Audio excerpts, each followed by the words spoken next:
late day at work today. Well, that's never good. No. Man, Are we live? Mine says live. Yep. I'm not seeing you on my phone yet. I've been waiting for this opportunity to talk about that beautiful stack of laundry behind Brad. Did you fold that? Because it looks good. Hey, I told my wife to not worry about it. Nobody's gonna notice it. And you the first one to say it. Leave it to Spencer. Well, I'd rather look at laundry than you. So. Yeah, there you go. Hey, at least it smells good. I just got off work. Yeah. Yeah. If we're gonna smell one or the other. Yeah, there you go. No, it's good there's not smell-o-vision through these live feeds because oh no doubt. I've been dicing up shad and buffalo, and I mean, who knows what's stuck in Christian's beard? Yeah. Yeah, say with me, I didn't get off the water not long ago, so. And did you get them? I got a few. Hmm. Be an interesting video for sure. What'll be interesting about it? Well, fishing, like when the wind shifts on you, so you fish one way, then you have to change to a different way. And then when that doesn't work, you have to figure out something else. You just kind of run through your whole gauntlet of ideas of how to catch fish. And then finally you start catching fish on plan Z. It's like a snapshot into the mind of Micah Burkhart. Yeah. Yeah. It's the deep realm. It was pretty fun. Yeah. So we have today on here a whole crew of like real catfishermen. And me. Yeah. We got Captain Christian behind me. He runs not backwoods. Come on, bro. Real Country Guide Service. I don't know why my brain. Actually, I know why my brain can't wrap itself around that. It's because I'm not very smart. But then we got Brad Cross, Micah Burkhart, and Ryan with Tazler Guide Service. So we got two guides, a world record holder, a guy who catches them, and a guy who just runs his mouth. Place titles here. But I thought so. I've been wanting to do start gearing podcasts more this direction anyway, where obviously we're going to make fun of each other, joke around, and have a good time, but include a little more like technical fishing how-to stuff, like just talk about legit how to catch more and bigger fish while making fun of Ryan every chance I can. I'll throw everything up so you can just dunk it. Yeah, and I need all the help I can get, so thank you. But I sent Micah this message and Brad this message, and Ryan and I talked about it. So we got all kinds of topics, but kind of want to just start off with, you guys got any like quick hitter, like juicy fishing tips, like little things, or maybe a big thing, or whatever thing you want to talk about that is going to help somebody put more and or bigger fish in the boat, or just make your fishing experience a little more enjoyable? Well, I'll tell you, I'll give you a first big one, and it's something I did yesterday morning. Before I was launching the boat, I put the plug in the wrong hole on the back of the boat. Never good. Wrong hole. So when I walked back down to the boat, I heard the bilge pump going, and I couldn't understand why.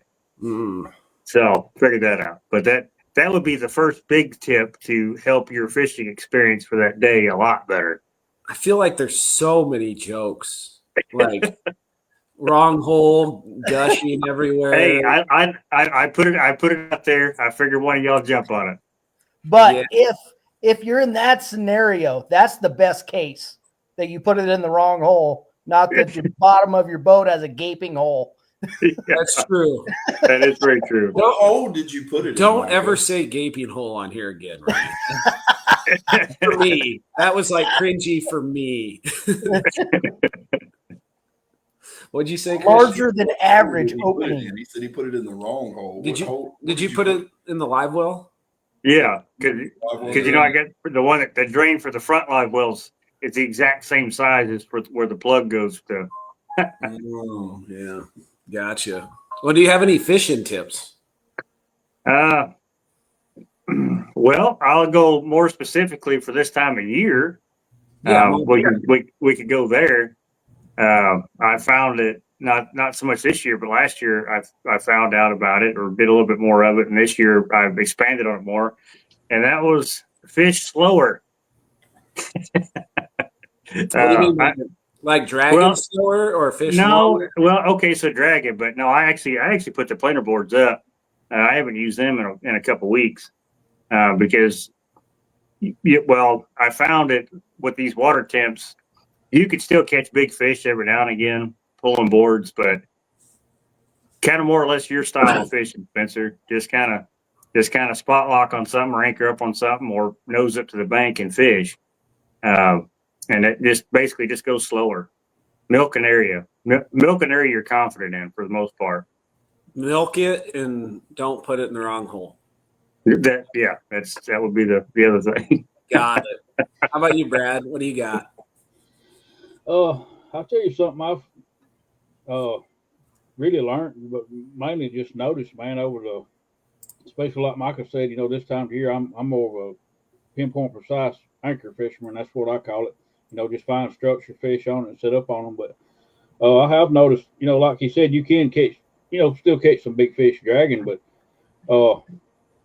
man, I don't know how many times it's happened to me. You said try to come up with a cool story, but it's happened to me many times, and probably y'all too, but be dragging boards and either get a fish on or, just stop for a minute, and the board's sitting out there.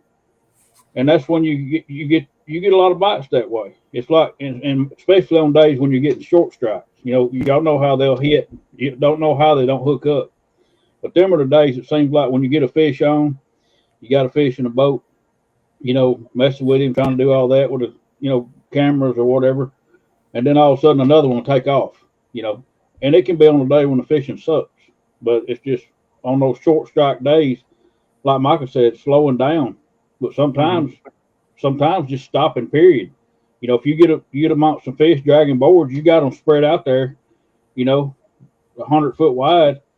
You come across a good school of fish, just stop, man. Put the baits on and stop. You got more water covered at that moment than you have any other time, And for some reason, that's just a little tip, man. Really, it don't work all the time, but there's no telling how many times that I've had fish to take off while I was stopped dealing with another fish I just caught, Yeah. And you get good fish too, man, that do that. Yeah, and just see Spencer's the dragon expert, so he's probably got some good insight on that. Yeah. Anybody needs bait dragging advice, give me a call. It'll be a short notice if you stop and grill, it usually helps too. If we stop and cook some food or make something to eat, we usually get a pretty good fish.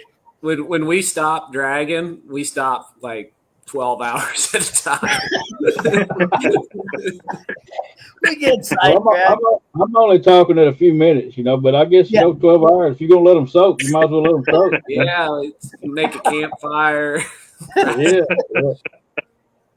Christian, you got any hot tips for him? That's a good one, Brad. I appreciate that.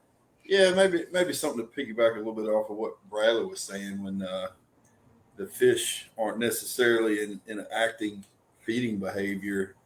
A lot of times, I know you guys have seen it, the fish come up, grab the bait, start pulling the rod down, and it'll feel that bow in the rod or that resistance, and it'll drop the bait. You can downsize your baits when they're doing that. You can also just free spool it and feather them, let them feel a little bit more comfortable with it and walk off a little bit, and then let them load it up because they've engulfed it more. And that works a lot of times when they're getting tricky to catch. Yeah, to piggyback off of that just a little bit, I used to be of the mindset, if they ain't going to pull the rod down, I don't even want to catch them. And I've kind of learned that if you do let them run just a little bit, sometimes those are the ones you actually do want to catch. So, for sure. Yeah. Every fish I miss is usually a gar or 5-pounder. It's got to be. Yeah. There's no way you'd ever miss a big fish. No, hell no. Well, fishing story, more or less. I was fishing day before yesterday, and I was going over how like a big fish could because I was on anchor, spot lock, But sometimes the big fish will just tap. He'll just tap it, like you were saying, Spencer. Or if you give him just a little bit extra. So I was fighting a fish in, then I was pointing over to the other rod that was doing the tap, tap, tap. And then all I did was I just backed the drag off a little bit. And then I'm fighting this other fish. And then I looked over, well, that drag was now screaming. So when I tightened the drag down, it ended up being a 40-pounder. It just sat there and tapped it and, was pulling it. That was actually a huge surprise because I thought it was a 5-pounder. Just doing that, but it ended up being a 40-pounder. So, well, think back to when you and I fished that tournament and we were scoping those flatheads. Like, if we hadn't had the scope and known they were flatheads, I would have assumed all those bites were gar. Yeah, like, yeah, every one. You're right. Every single one of them, we would have thought that. Now, that just kind of makes me think. Now, knowing what we know now, we probably could have definitely set up or done that quite a bit different. Maybe. But that's how you learn. You learn through failing, and we failed. Yeah, I was thinking. I was more so like because in that scenario we were dropping straight down. We could have used lighter weights when they grabbed it. We could have let them run with it a little bit. Yeah, let them run with it. I think that would have. But that's just knowing what I know now. Obviously, hindsight is 2020. Yeah. No, I'll throw my little tip. And it's just a little tip, is just the tip. When you catfish don't like when your bait spins as much. I don't know why. I ask them, they don't answer. But when you hook your bait, if you're fishing in current, hook your bait, dip it in the current, and make sure it's not spinning. If it's spinning, try to hook it a different way. So when it's sitting in the current, it just lays flat. Like if you have a headpiece, hook it from the bottom lip to the top lip. That usually keeps it from spinning. But it's something to play around with, and it really does lead to more bites, especially in colder water. Warmer water catfish seem to care much less, but the colder water catfish, they get touchy, kind of like Ryan. I'm sensitive, okay? I'm getting tangled too. Oh, yeah. Christian had a good one. What'd you say? It'll keep your rigs from getting tangled up too from the bait spinning. Yeah. Current. Yeah. Yeah, those are all good ones. Another thing that's played out quite a bit when the bite is tough is double hook rigs or high-low rigs. Yeah. When, it seems like 9 times out of 10, if we got to spread out and may only have one of them a high-low rig, that's the one that gets the action. I've actually used fewer high-low rigs down here, not because they wouldn't be effective, but because I'm pretty sure in the last month I've lost 100 hooks. Yeah. Well, and how do you fight 2 6-pound gar at the same time? What's that? Right. How do you fight 2 6-foot gar at the same time? Now that would be something I would love. If you put 2 baits out, both of them are going to be getting hit by a gar. Not today. A lot of other days, yes, but not today. We tried to catch them, and I talk so much trash about gator gar, man. And it seems like anytime I run my mouth, get cocky, I always get put in my place, and they definitely put me in my place today. Yeah. Well, the word was out that you were after them. If you'd have just went catfishing, you'd have had no problem. Anybody? Oh, bullhead.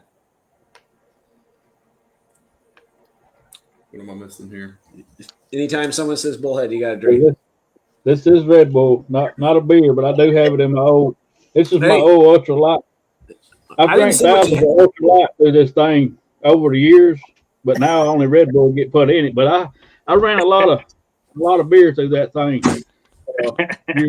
You don't have to drink a beer. You just got to take a drink. It could be a Red Bull. It looks so much like an ultra. I even took it to church with me, man. A couple of Sundays, and a guy walked up to me. He knows I used to have a drinking problem. And he's like, "Man, angels have wings too." Yeah, that's the best place to drink a Red Bull is church. Yeah. I had to show him it was a Red Bull, not a Ultra, Michelob Ultra. I'm struggling here, guys. Help me out. I was trying to think of a would you rather question because we had Mike on, so it's got to be a would you rather catch a world record or I can't think of a good or. in the mega Or, box. or the sturgeon I caught the other day. Would you rather catch a world record or a lake sturgeon? World record for me. That would be tough. I think, me personally. Ooh, Mike had a great one. Timeout. Would Okay. you rather catch a third world record or shave your beard, Micah? Oh, Jesus. That's a great question. Thank you, Mike. Thank you, Mike. How about catch a few pounds shy and just trim it? No. Answer the question. I'd probably take the world record. I'd shave the beard for the world record. You'd shave the beard for the world record. I would. So if you catch another world record, or sorry, state records. We're moving on to world records. So I guess you don't have a world record. You have state records, multiple state records. I'm mixing things up. So if you catch a world record, are you going to shave your beard? I will shave the beard. Any species, or has it got to be catfish? Any species. Okay. Yeah, to be the best that anyone has ever done, that's worth a little facial hair. I'll do it. Is there a species out there that you would catch a world record and let it go so you didn't have to shave the beard? Well, yeah. I mean, some of the ones that are protected, I guess. You'd almost have to. No, not because you have to, but in order to preserve your beard, you caught the world record, but you'd let it go to save your beard. Like, would you certify a world record bluegill? I'm thinking smaller. What would be an obscure one? A bullhead, world record black bullhead. Would you keep that? Would you certify that one and shave your beard, or would you let it go? I would. Yeah, I would. Okay. Would you use it for bait? Well, I guess maybe after we certified it. That's my dream, man, is to catch a state record bullhead and use it for bait. Yeah. And then catch a 15-pound flathead on it. Yeah, probably. I mean, well, what is the Iowa record black bullhead? It's like 4.5 pounds. Yeah, it's huge. It's something stupid. How about you, Brad? Help me out with No, I got one for. Well, we'll caveat on that, Spence. If you catch a state record, you got to grow a beard. Oh, done. Done. I catch a state record. I'll grow a beard. Give him about 3 months. It'll come in nicely. I can grow a nice beard. Thank you very much. I just don't think I look good with a beard, but I don't look good without. Or without, yeah. Yeah. I'm just saying, when you had one growing, we caught more flatheads. That's all I'm saying. What's that, Micah?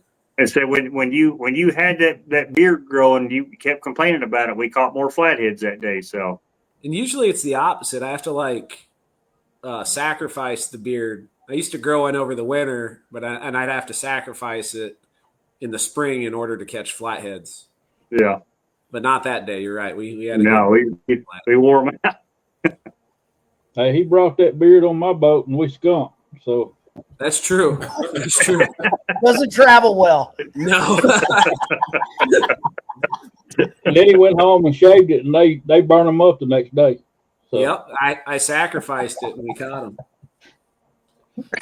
Joel says the black bullhead record's 5.5 pounds. I've never used. Crazy.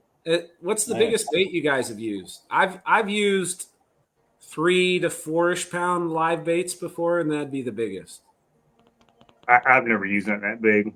No, for catfish. Yeah, I caught. Well, for flatheads, you yeah, use big baits, but I caught a 43 on an 18-inch largemouth. We've used the whole head of like 7-8 pound wipers in Kansas. Yeah, that's probably a pound and a half. Yeah, and they're the size of your fist. No, how about you, Brad? You ever use any big baits? I've used good sized bluegill. Maybe hand size, a little bigger. That's about as big as I go. Here in Alabama, we can't use any crappie or bass, stuff like that. So bluegill, we can use skipjack, of course, but I've never, skipjack, they die pretty quick, if you try to use them live. So I've never tried it with a big skipjack. Yeah, I think when I went striper fishing with Mark, we were using live skips. The biggest ones were probably 2.5 pounds, maybe 3. I don't know. There were some big ones. I don't know, Ryan. What's the biggest bait you've ever used? You are a crazy flathead fisherman like myself. Oh, probably a couple pounds is all. Remember that one I had to wade out because I couldn't cast it? Oh yeah, yeah, that's right. I had to wade out and drop it because I kept flubbing up my reel. I think that's back when I was still had the old 209s though. Sounds right. I remember you casted that bait and you backlashed and it stayed on the hook and I was just like, ugh. It hurt me to see that. Yeah, those 209s weren't up for the. No, I think it was a Warfare. That was the year I tried those Penn Warfares. Yeah, Those things are garbage. Yeah, they're for like Are they- dropping. are they They're not still casting available? reels. Yeah, you can get them. yeah. They're for dropping though. They're not really good cast. You can cast them, but Yeah, I was not impressed. I don't even think I lasted a full season before I replaced them. No, I don't think so. Oh, while I'm thinking of it, I'm going to do like a real podcaster thing. We, however you want to phrase it, the River Certified Podcast YouTube channel, separate from the River Certified YouTube channel, is up to 976. 976 subscribers. It would be awesome if some of you guys would, or all of you guys and gals would go over to that channel on YouTube and hit the subscribe button. I appreciate you watching on here. You can come back and watch on here, or you can watch it on there. But it would be cool to hit that 1,000 sub milestone because that's one step closer to monetizing that channel, and it's very selfish reasons. But it'd be very much appreciated. If you But don't, you got 5 minutes, so do it.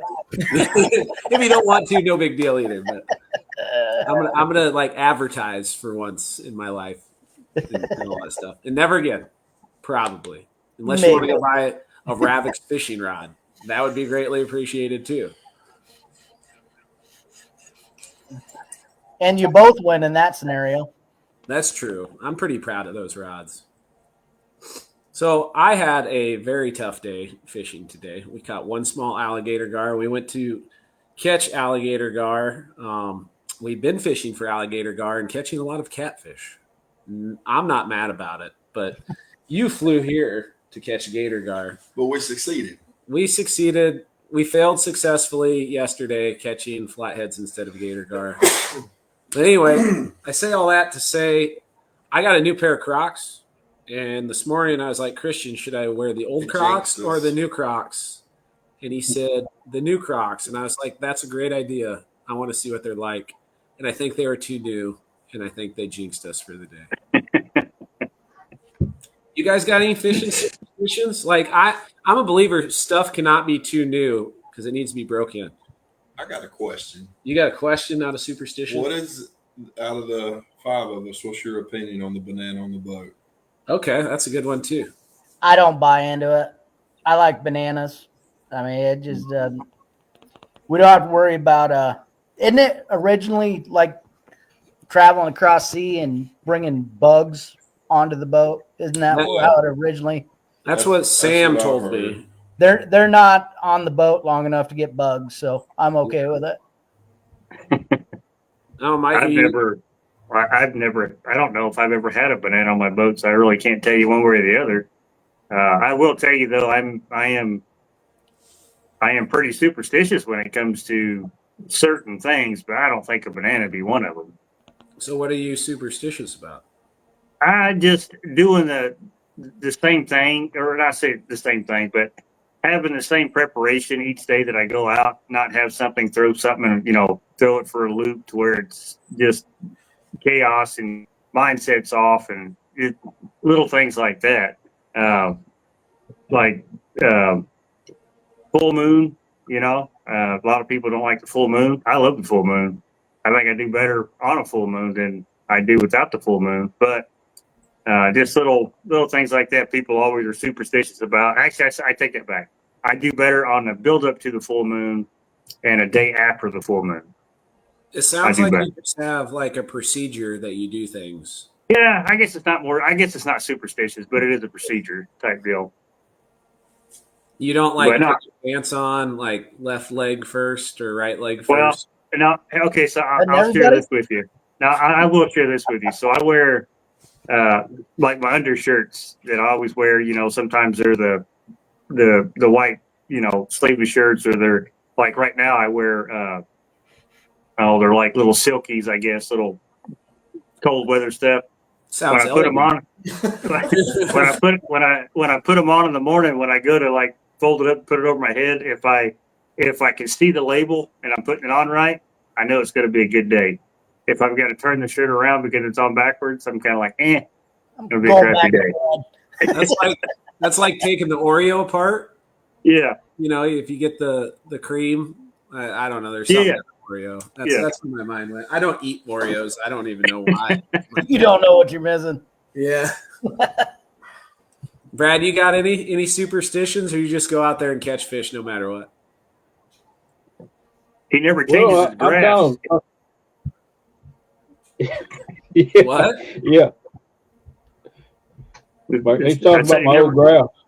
Yeah, he never changes his graphs. Wait, did you buy a new graph and not put it on?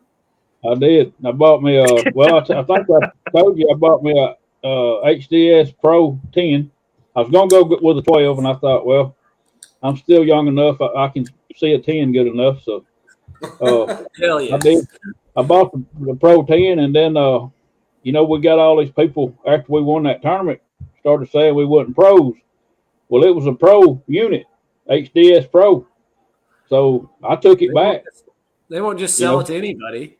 Well, I looked for HDS amateur depth finder, and they didn't have one.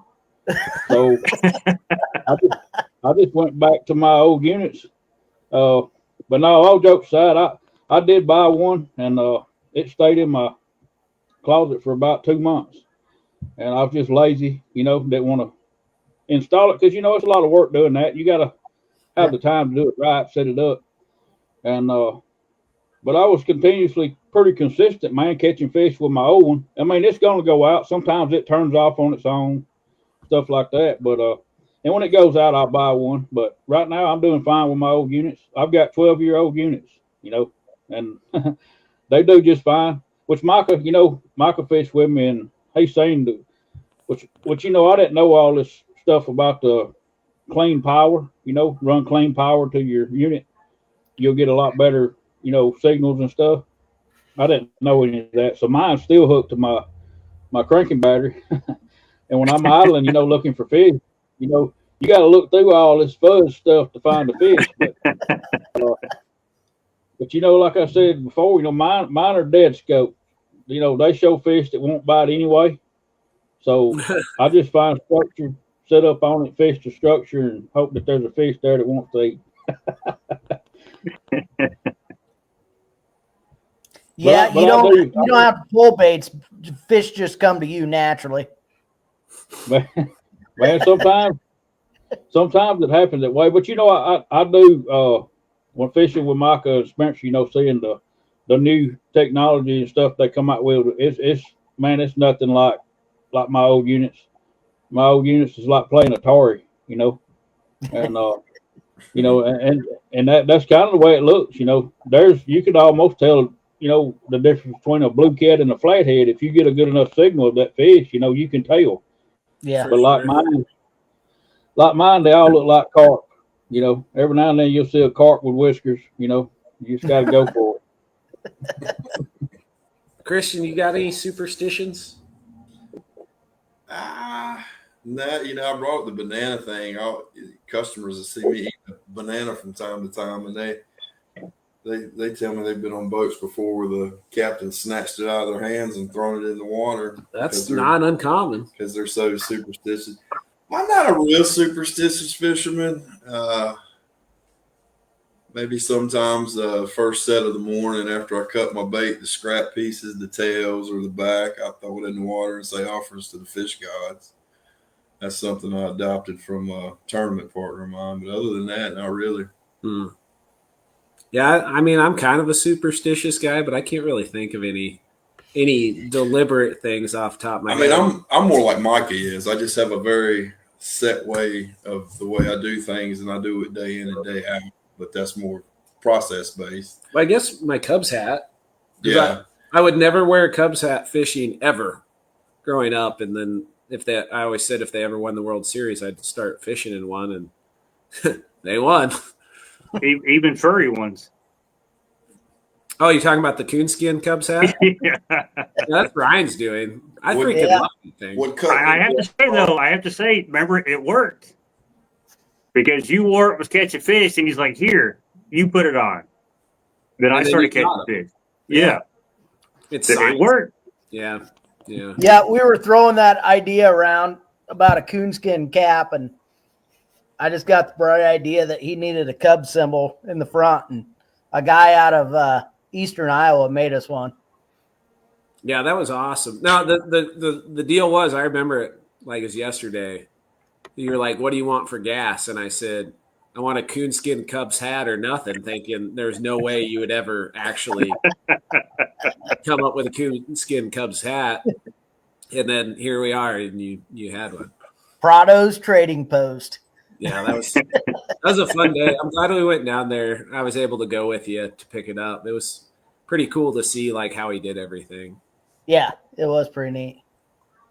No, if you guys had $100, but you could only spend it on fishing stuff, what are you going to buy with it? Everyone's thinking hard. So what are we going in with? What do you mean with? Like, do we have all of our equipment? Do we have bait? Do we have No, like somebody gave you $100 bill today, and you're like, with everything we already have? with everything you already have. Probably beer and chew. Got everything else. Hell yeah.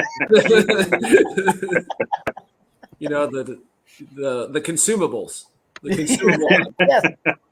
I might to second that answer. That's actually probably a pretty good one. How about you, Brad? What are you buying? Red Bulls? Red Bull and gas. I got everything else. Christian? I'd go terminal tackle. I'd probably do like hooks or ball bearing swivels. That's something I go through a lot.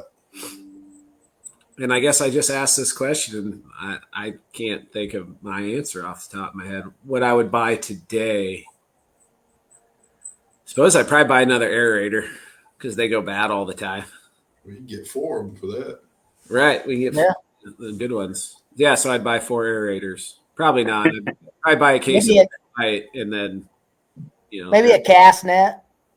Yeah, but $100 Yeah, don't that'd be cover my cast nets. No. Well, no, but it'll go to it. Yeah. All right, let's revamp this question. Like that was a good reverberation, Ryan. If you like all of your fishing stuff just spontaneously combusted, and you had $100 to buy one thing. Like you can get this is the first thing you're buying. So let's just say $100, you can buy one thing with $100. What do you buy? Ravix. Hell yeah. And then start saving for a PC Fun fishing reel.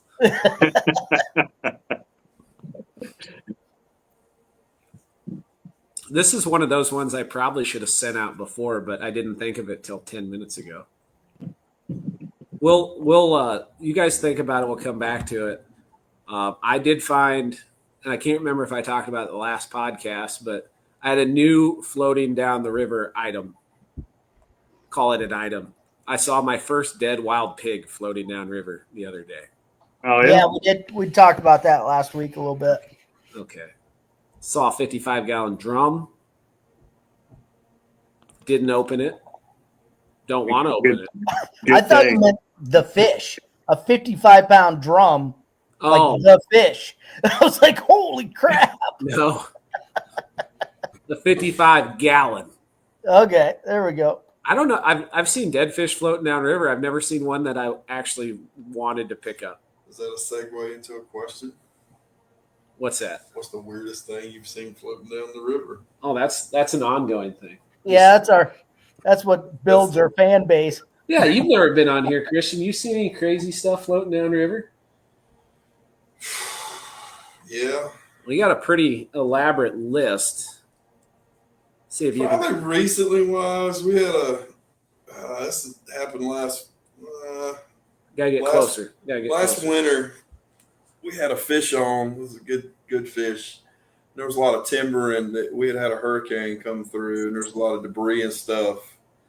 Fighting a good fish, had to reel some of the rods up, come off anchor, and while the client's fighting the fish, another rod goes down, and I look out of the corner of my eye. It's a dead deer, swollen up. They'd been on the river for like probably a week. It was the nastiest thing, and we hooked it. It was You Oh hooked it? man. yeah, one of the rods that I didn't reel in all the way. It just hooked it. It was I had to turn the motor back on. It was just pull and drag going down the river. We had to go to it and get my. It was disgusting. That's one superstition I'm gonna adopt. No hooking dead floating deer. Yeah, I can get behind that one. I haven't looked at this list forever. We got inflatable flamingo is on the list. That's a pretty good one. Yeah, I never seen that. I mean, there's a lot from like people commenting and stuff. Dead cows.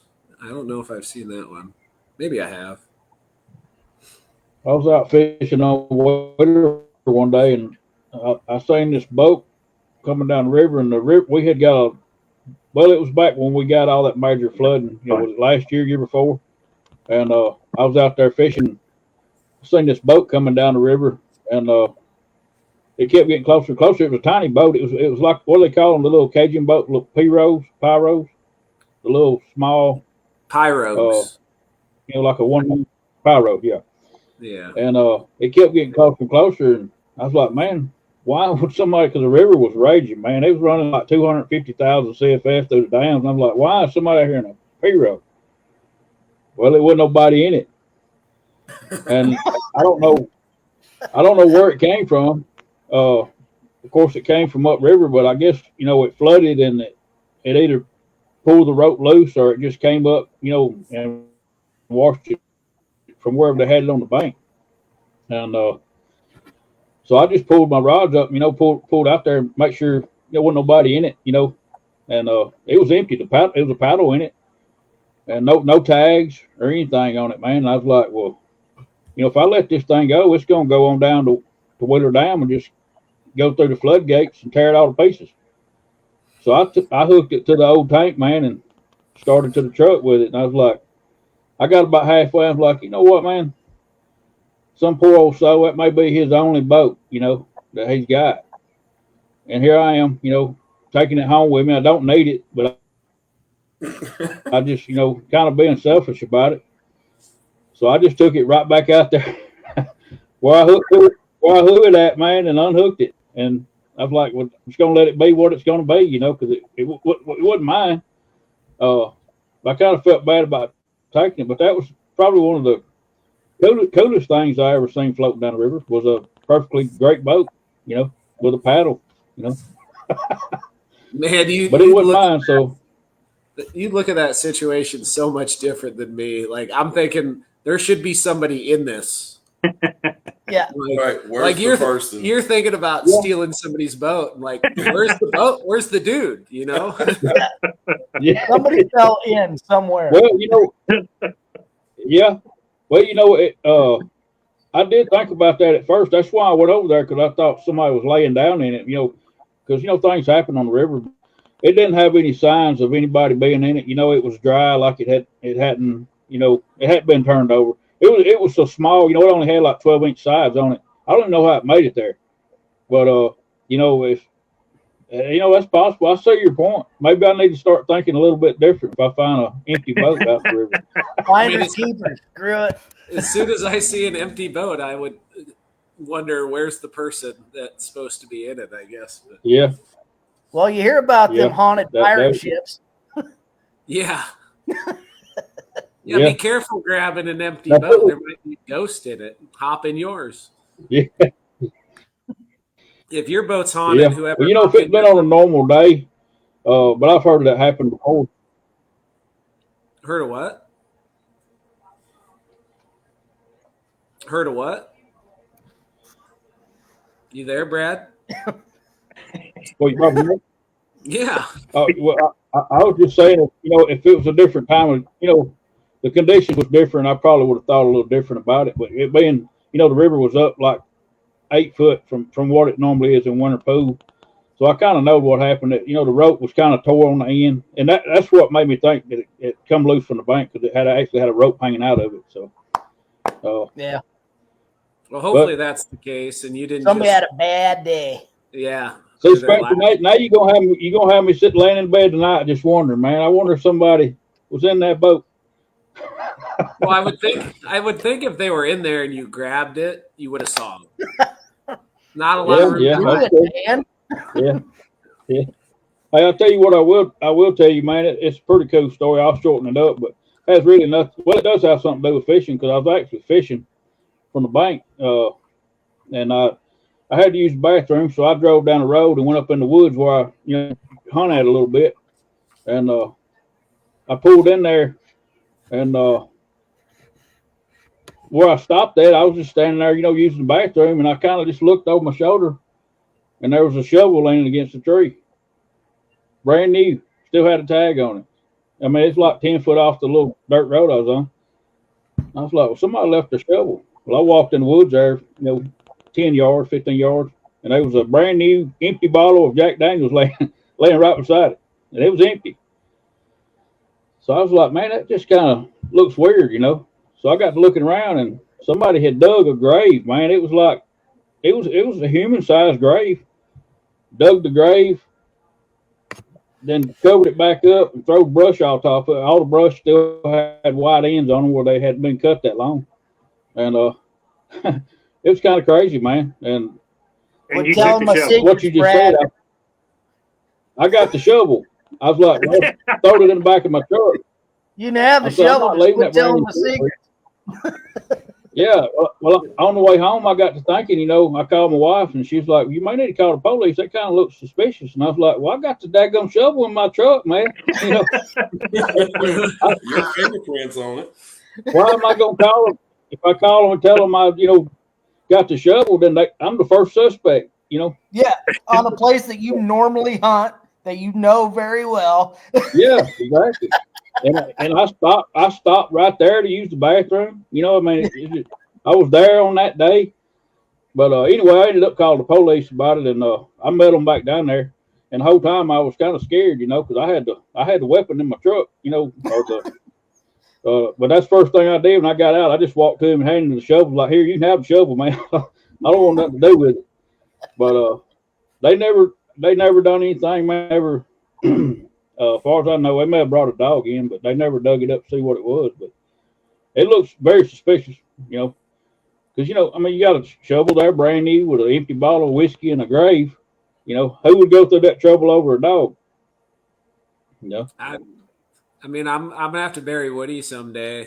I'm not a whiskey drinker, but it'd be a sad day, so you never know. Yeah, well, yeah, but you wouldn't need a human-sized grave, That was maybe it was a big dog.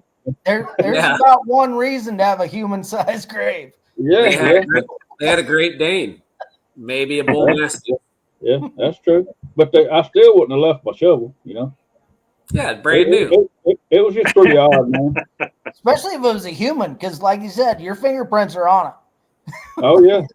Well, I'm still worried, man. I'm waiting for him to come after me someday. Say I did it. Yeah, like one of those cold case shows. Yeah. Yeah. They say the guilty dog barks, and I bark. You think they'd let you hop on the live stream in prison? Oh man, We try to get you on. I've almost had to change my identity here, man, since we won that tournament. What? I had a lot of kinfolks coming up that I wouldn't never know. Wanting to borrow money. Like you won the damn lottery. Hey, yeah, man. I'm like, it ain't that much, but I had a guy to come up to me in Walmart, said he was my daddy, and my daddy's been dead for 5 years, and but he was just trying to get some money, I reckon, but when it all owes you child support. Yeah. Yeah. But I had cousins that I never met, never heard of, shoot me messages, want to borrow money. Seriously. Like, dude, I spent it on the way home. It wasn't that much, you know. And then all I can't even make $37 without people coming out of the woodwork. Exactly. I thought I had a lot till I got home and went and bought me a new unit, go on the boat, and then I realized how broke I still was, so I took it back. You know. You know, Brad, the best part of your story is now we know, does Brad shit in the woods? Yeah. I thought you were going to tell me that you took a dump in the woods and then there's a shovel there, so you dug a hole to cover up your poop. Very. No, we dark turn. Yep. But what made me think about that is that was in the same area where I found that boat, you know. And but yeah, that was pretty wild.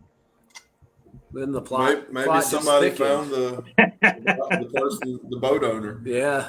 Thanks, Spence. We can start a whole series with just that little bit of information right there. That's right. Yeah. We're gonna start doing one of those crime podcasts, real crime podcasts. Yeah. Real stories of Brad. Christian just had a little inspiration on the tips and tricks. Then I want to talk about rigs. Tyrell asked a question, and I'm curious on all your guys' opinions. I know a lot of fishing podcasts and stuff. We talk about tips and tricks for catching the fish, but how about let's kind of change it up a little bit. Do a boating tips and tricks. We're approaching winter. You're gonna have cold water temperatures. There's a lot of inherent dangers out there on the water. What's something you guys do from a safety standpoint to stay safe out there during the winter? I told him about one yesterday. Let's see if he remembers what I told him. No, I forgot already. The rope. Okay, yeah, now I remember. Now that you told me. Explain it to him. Let's see if you remember. This is your test. You want me to tell the class teacher? Yeah. It was a legit tip. So you know how you have your bow line tied off to your front cleat so you can like tie off to a dock or whatever. So if you have a long one, you can run that line back to the rear cleat and tie it off. And if somebody goes overboard and they're physically impaired in the way where they have a hard time crawling back on the boat, they now have a line along the side of the boat that they can put their foot in, step onto to help climb back on board. That makes sense. That's a good ass safety tip. Yeah. Like, not just, well, and I say physically impaired. If you fall into 50-degree water and you get hypothermia, suddenly everybody's physically impaired. And then you throw my mental inabilities on top of it. It's not good. Yeah. So Ryan needs a rope. Yeah. I mean, a swim ladder works too, but what if they're on the wrong side of the boat? You're in swift current. You don't want to like have to shuffle them around, say, hang on the gunnels. I never think of that. Like most of the water I fish, if I fell in or somebody fell in, like you're 50 feet from the bank or less. But I don't know, regardless, it's a good idea. It's a good idea. Yeah. My best winter tip is put your boat in the barn, pull the batteries out, and get out the ice shack. That's shitty. That sounds horrible. It's not horrible. It's a great way to catch bait. That's what we do in Iowa all winter. We catch bait. I've never went ice fishing before. I want to do it one day. If you do it, fun. Skip Iowa and go to, well, I can't say go north. And Iowa's not bad for the catfish. I don't know. If you go ice fishing, go catfishing through the ice. Yeah. Yeah. That's pretty fun. That's kind of, if I'm going to go ice fishing, I want to go try to catch catfish. Where you do that at? Anywhere there's catfish in ice. Yeah. Channel cat. Literally. Yeah. Oh, so it's a secret. I see. I'm going to try to catch blue cats through the ice Christmas if there is good ice. Okay. I'm in. Oh, you weren't invited. I can follow you. I'll stay arm's length away and drill holes. Perfect. Sounds like a good time. So what was your question was about? Oh, you guys got any, Micah, Brad, you got any cold weather fishing tips? Yeah, the one that I got kind of, I'm not going to say lit up for, but I got a lot a lot of comments about this last winter when I'm throwing the net off the front of the boat when it's, below freezing. And of course, your front deck gets frozen, all that, you're slipping and sliding. Well, I was wearing nothing but my, Carhartt stuff. So if I was to fall in that water, which was about 30, 8 degrees, 39 degrees cold, that I'd sink to the bottom in a hurry. And I believe that because that stuff, it'll just soak up the water. I promise. Just to be clear, Micah, you would not sink to the bottom.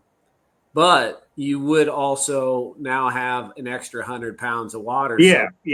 So there's a difference. I don't know. There's two things that I thought about doing, which you've seen one of them. I bought one of them them inflatable life jackets just for that reason. But I also bought that PC Fun ice fishing suit, that has the little flotation stuff in it. Yes. Whatever. So I got that for this year because it did make sense because there was a couple times, I'm throwing that net. You make 4 or 5 throws and the deck is just frozen solid. It's an ice rink up there. Right. I'm trying to wedge one foot against the gunnel and the other foot like on some rope or something that's up there. So it's a little bit, I got traction. But that is one thing that I thought about really heavy over the spring, summer, and then now I'm going to, winter here. What I could do to alleviate those particular issues, at least with the life jacket, one of those, you're going to be wet, but you'll be floating. So That's you true. can, hypothermia will set in regardless at some point, but at least you'll be floating. You would be amazed at how long it takes very much water to seep into those ice suits because the water compresses the suit around you too. Yeah. Well, and that's why I bought it. That's Yeah. why I bought it for that, for that one. That's one of the main reasons because I know with the Carhartt stuff, which I've had it for years, I've noticed that when I've got it wet, it soaks in water real fast. Oh yeah. Because when you buy them, they come with some sort of water repellent on them. It's not waterproof, but you wash them 200-300 times, they're just no different than a bed sheet at that point. So No, they're good as long as you're not in a situation like you're talking about. Yeah. I ice fished in Carhartts forever, but then you find Striker ice suits that if you fall through, you float. Striker, PC Fun makes them. There's a lot of good float suits out there that are they're comfortable, they keep you warm, and they keep you safe, and it's amazing. Tyrell, I haven't answered your question. We haven't answered your question, but we're gonna get to your question. I want to hear what Brad has to say about cold weather fishing tips because Brad fishes out a little tiller, no windshield. Yeah. Yeah, my thing is, man, when the water gets under 55 degrees, I wear my life jacket all the time. And if you're on my boat, you're going to wear one. You may not like me, but you're going to wear one under 55 and under. But, once, like when you fished with me, Spencer, it was cold. Well, Brad. But we beached the boat. You know what I mean? That's a different story, Brad, I didn't like you before you told me to put the life jacket on. Small detail. That's just something, man. Most of the time we're all by ourselves, when we're fishing, not, most of the time. And, if you fall in with a life jacket, hypothermia is still going to get you pretty much. But my thing is, I told my wife, it happens here in my area every year. People drown because they don't have a life jacket on. They're having to drag the river for weeks trying to find their body. They're not going to have to do that for me. If I die, if I drown on the river or hypothermia kills me, or if I have a heart attack, catch a monster cat and have a heart attack and fall out of the boat, they're going to find me floating, That'd be a hell of a way to do it. I just don't want to put my family through that torment. But another thing I do know, even with my boat, because I've tried it, and it's just a 90 horse tiller handle. Y'all have got bigger engines, probably do it a lot faster. But you can actually stand on the top of your foot there on that plate and reach up there. If you got the mindset, now you're going to be cold, you're going to be trying to get out of this water. If you can remember to do that, you can stand on that plate and reach up there and hit that trim button, and it will dump you in that boat. It will raise you up and dump you up. It'll get you high enough where you can get over in the boat. I've never. For you normal God, that is size a humans. great idea. Yeah, Yeah. it probably wouldn't lift Christian. Christian would lift the front of the boat up. But for anybody who's not a giant, like, yeah, that's a great tip. Like, them hydraulics are a lot stronger than people think, man. But I've tried it on mine. Oh, yeah, I know. But I was curious because I remember the same boat, not the same boat, but the same exact rig I had years ago. I used to take my daughters out in the river swimming. Well, we'd get them, they jump out of the boat. That was great. But when we started trying to get them back in the boat, because my boat's 28 inches deep and it's 24 inches still out of the water. Right. Well, you trying to pull a 12, 14-year-old kid back in the boat. That's not easy, man. So I was like, well, if we can't get them in the boat, then how in the world am I going to get myself back in the boat? True. So that's when I decided to try that, which, of course, I tried in the summertime. I'm not a dummy. I'm not going to jump in 45-degree water to try it. But that's the deal, man. Yeah. But, it will work. And like I said, if you don't go in panic mode, and, that's the thing, man, because you don't never know until you're in that position of how your mind's going to work. But if you can remember that, it will save your life, or at least get you out of water. You still may die in a boat, hypothermia, but at least you'll be back in the boat, Yeah, getting out's only half the battle. Yeah. Hey, I had to come up with all this cool stories so my wife will let me fish at night by myself in the winter, I got to be like, look, I get on this motor and it'll dump me back in the boat, Because, it is kind of dangerous. Like Micah said, you throw in a net, stuff like that, you can slip, fall in, or, anything like that can happen at any time. And it's going to happen when you least expect it. When you think everything's good, because nobody ever planned to go fishing and drown, That's true. No. Kind of like that stump I hit today. I was not expecting that. That woke us up. No, Derek had a good fishing tip that I'll throw out there. It's a consideration / equipment safety tip is when you have below freezing temps and you put your boat in the water. That's a good one. Drain your trailer before pulling up the ramp, and what that means is you pull up just far enough where your trailer's out of the water and let all the water drain off of it, and then go park your truck and trailer, because if you don't do that, water will drip off and the ramp will freeze the ramp, become icy. Then you run the risk of having somebody back their boat down and having the whole thing slide into the water. I honestly don't know why all boat ramps don't have a big sign that says that. Not everyone can read.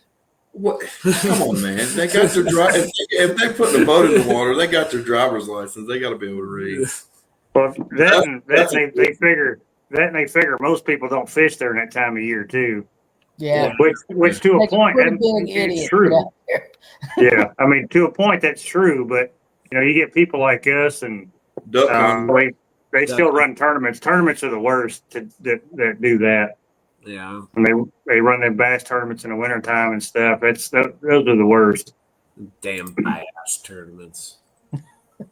All right, so Tyrell had a question, a good one. I really like this question. It's pretty specific, but he's fishing a steep bank, snaggy bottom. What rigs? And it kind of spurred a lot of other catfishing rig questions. What rig would you use with a snaggy bottom to help you catch more fish? What type of snaggy bottom? Is it timber? Is it rock? What is it? Well, you tell me both. If it's rocks, do this. If it's timber, do this. If it's rocks, I'm using definitely a different style of weight, like a pencil piece of lead or something oblong that's not going to get jammed up in the rocks as easily. So you're going to use what rig? What rig with this sinker? Just a Carolina rig with that sinker. So Carolina rig, fish finder rig with a pencil weight in rocks. Mm-hmm. Okay. What are you doing, Ryan? Well, are we talking anchoring? Are we talking drifting? What we talking? Let's just say you're anchored or fishing off the bank, or he said he was fishing off the bank. Yeah, stationary. Okay. All right. So first of all, I'm gonna make sure I have as short a leader as possible. especially if I'm using live bait. You don't want that bait swimming around, getting everything all hooked up. Especially maybe running my weight in line versus a dropper, just to kind of keep everything compact and try to minimize everything that is floating around side to side. And I'm not going to be checking baits. I'm going to cast. I'm going to leave it put.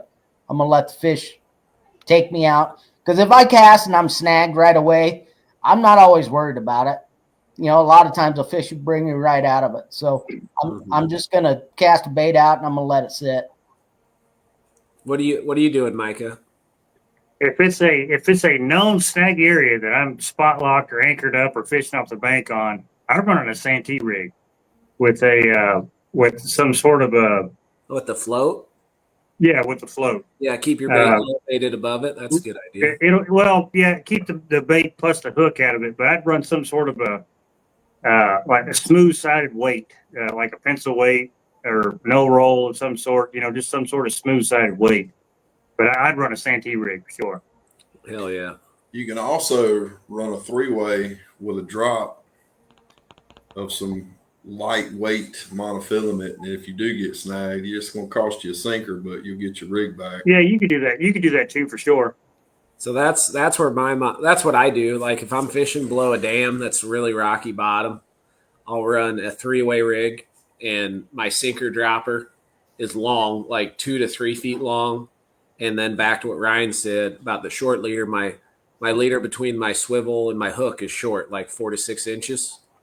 My sinker dropper is lighter. So if I'm running 80 or 100 pound braid, I'm running 60 or 80 pound between my hook and my swivel. My sinker dropper is going to be 20 or 30. So if that snags, it's probably going to snag. I assume it's going to snag. And I'm willing to sacrifice that sinker to keep that bait out there. But then the other thing to add to what you guys are saying is use a heavy ass weight, because one of the quickest ways to get snagged is to have your rig drift around on the bottom. Yeah. If you cast it and it sticks where you cast it and stays put, it's much less likely to snag. So if I would have used a 4 normally, but I know it's really snaggy, I'm running a 6 or an 8 or a 12, but something heavy to keep it in place. And like Ryan said too, I ain't gonna move it. I cast it, I let it fall. Wherever it lands, it's gonna stay there until it gets a bite, or I got to reel in to rebait for whatever reason. And then I'm probably gonna use live bait. They will swim around and maybe snag more, but if you have a heavier weight, that reduces that. But you don't have to check live baits as much. Like cut bait, you need to put on a fresh chunk, keep that scent flowing. Live bait, and you just let it do its thing. How about you, Brad? What are you going to do? For me, if it's rock, I'm going to go Carolina rig, egg sinker. That's kind of streamlined. That works for me. As far as wood, I do real well with short dragon sinkers, man. Something streamlined, even like a pencil weight, like y'all talking about. Something just streamlined, and just like y'all said, let them sit. Let them sit as long as you can, because fishing with you, Spencer, I learned a lot fishing in trees and stuff. But I'm bad about. I don't start on the outside a lot. I want to get in there, and it's kind of one of them deals where if you don't get bit, you're gonna lose your rig, A lot of times, if you get bit, a lot of times you're gonna get it back. Plus, you're gonna catch a fish. But yeah, Carolina rig for rocks, and basically it's pretty much the same thing I would use for dragging. Just maybe a shorter dragging weight. And you said heavier weights. Now he is on the bank, so I understand that swing. It wants to swing. So that's a little different. But if I was anchored up, I would go with as light as weight as possible. But he's on the bank, so that's a different story. Well, it depends on your situation. And also, you have to factor in, I said at the beginning of the show that I've lost 100 hooks in the last month and a half. So I might not be the best guy to answer this question. Well, you're getting in there, though. You're getting in there where they're at. I'm when you said just throw it right in there, that's where my mind went. I'm like, yeah, I just toss it right in. And sometimes you get it out, sometimes you don't. And like, to be honest, there's lots of times I make a cast where the only way I'm getting that hook back is if there's a fish attached. And even if there isn't a fish, even if there is, I still might not get it back. And when you're daytime fishing, that's 90% of your casts. That's what we were just right talking in the junk. Yeah. And that's what I've been doing, trying to catch flatheads during the day. And especially when it's slow, like I'll start nibbling on the edges. And then if I'm not catching them, I'm like, screw it. I'm just putting it right in there. Send it. Yep. We'll see you later. Now we had to battle a handful. I've had to battle a handful of them out of the sticks the last week or so. Which is kind of fun when you win. Oh, it's the best. Yeah, like if I drew up how I want to catch a flathead, I want to hook it and feel it bouncing off of logs as I fight it towards the boat. Bullhead. Drink that Red Bull, Brad. I got a quick question. Good. Let's say we're on a new body of water. You don't know anything about it. You've got your topographic map. What's the first thing you're looking for to go set up and try to find a fish? For me, it's going to be bait. To catch the bait, or that's where you're going to search for your assume I already have bait. I'm going to go find more bait and start there. That's how I break down pretty much every day, more or less.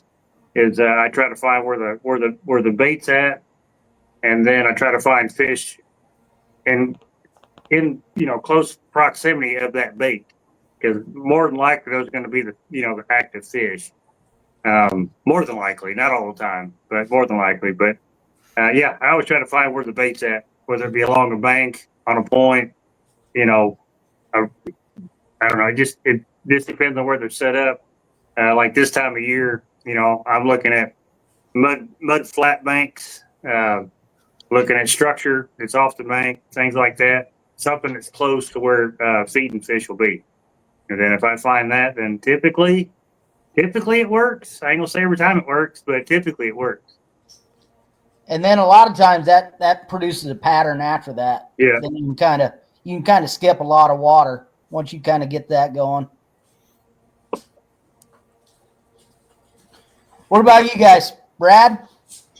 For me, this time of year throughout the winter, I'm looking for, like Micah said, bait in the warmest water I can find. Because we got water now on the main river that's in the high 50s, but we also got some at 65 degrees outside off the main channel. So, which it's because we've had some warm weather the last couple of weeks, but that's what I try to look for. In summertime, I look for bait as well, but I look for the strongest current. That seems to be the deal that works for me. But bait's always pretty much number one. But like I said, the wintertime and summer's totally different. If you can find that warmer water, that's usually in my area of the Tennessee River. That's the warmer water is going to hold the majority of the bait, and that's where the majority of the active catfish are going to be. So, side question that might have been answered while I was in the resting room, but do you think it is more important to know how to catch the proper bait for the body of water and time of year, or more important to understand catfish movements based on the body of water and time of year? I'm going to say bait for me is number one. But you can't catch them if they're not there, Micah. Don't matter what bait you're using. You can't catch them if you ain't got bait either, or the right bait. Yeah. That's what makes this a fun question. I don't like that question. You can't have one without. How many times you set up on fish that you see and don't get a bite, and then you switch bait and boom. Yeah. You're like, I just wasted half a day. Yeah, bait's going to be. And Spencer, you know this. Bait's going to be fish key. everywhere where you fish, Micah. So as long as you have the right bait and you put it in the water, you're going to catch something. But see, you got to have the right bait, though. That's. I mean, that's. I would feel way. Even if I don't catch a single catfish that day, I would still feel way more confident knowing I've got the correct bait, even though it may be an off day for the fish. That's fair. Yeah. It's a confidence thing because, yeah, I'm with you, Ryan. Like, you set up on fish with the wrong bait, you don't get bit, you switch over, you catch them. So even if you're seeing fish, even if you're fishing fishy areas, like reading water, looking at a graph, whatever, you fish way more confidently with it. Hell, Spence, me and you have done it multiple times. Oh, shit, man. Like, I've done this. Like, you summed up my life. I mean, like to the point where I purposely went to the wrong bait just to prove myself a point. What do you mean went to the wrong bait? That matter of fact, the last tournament we fished, they were hitting skipjack, and then I was like, "Well, I'll leave you the skipjack. I'll try something else." And I didn't get bit the rest of the day. Yeah, you were you took a dive for the team. Yeah. You were ruling something out. That's important. Right. Well, we definitely ruled a bunch out that day for sure. But that was very noble. What's like very, very noble of you, Micah. That's the first word that comes to mind. I just gotta know though. I'm always that why or what if person. I mean, that's where you and I get like our mindsets mesh right there. Like we want to know the what's, the whys. It's not about catching the fish as much as learning, and the more like if you learn all those things, that's what the true victory is, the information. Right.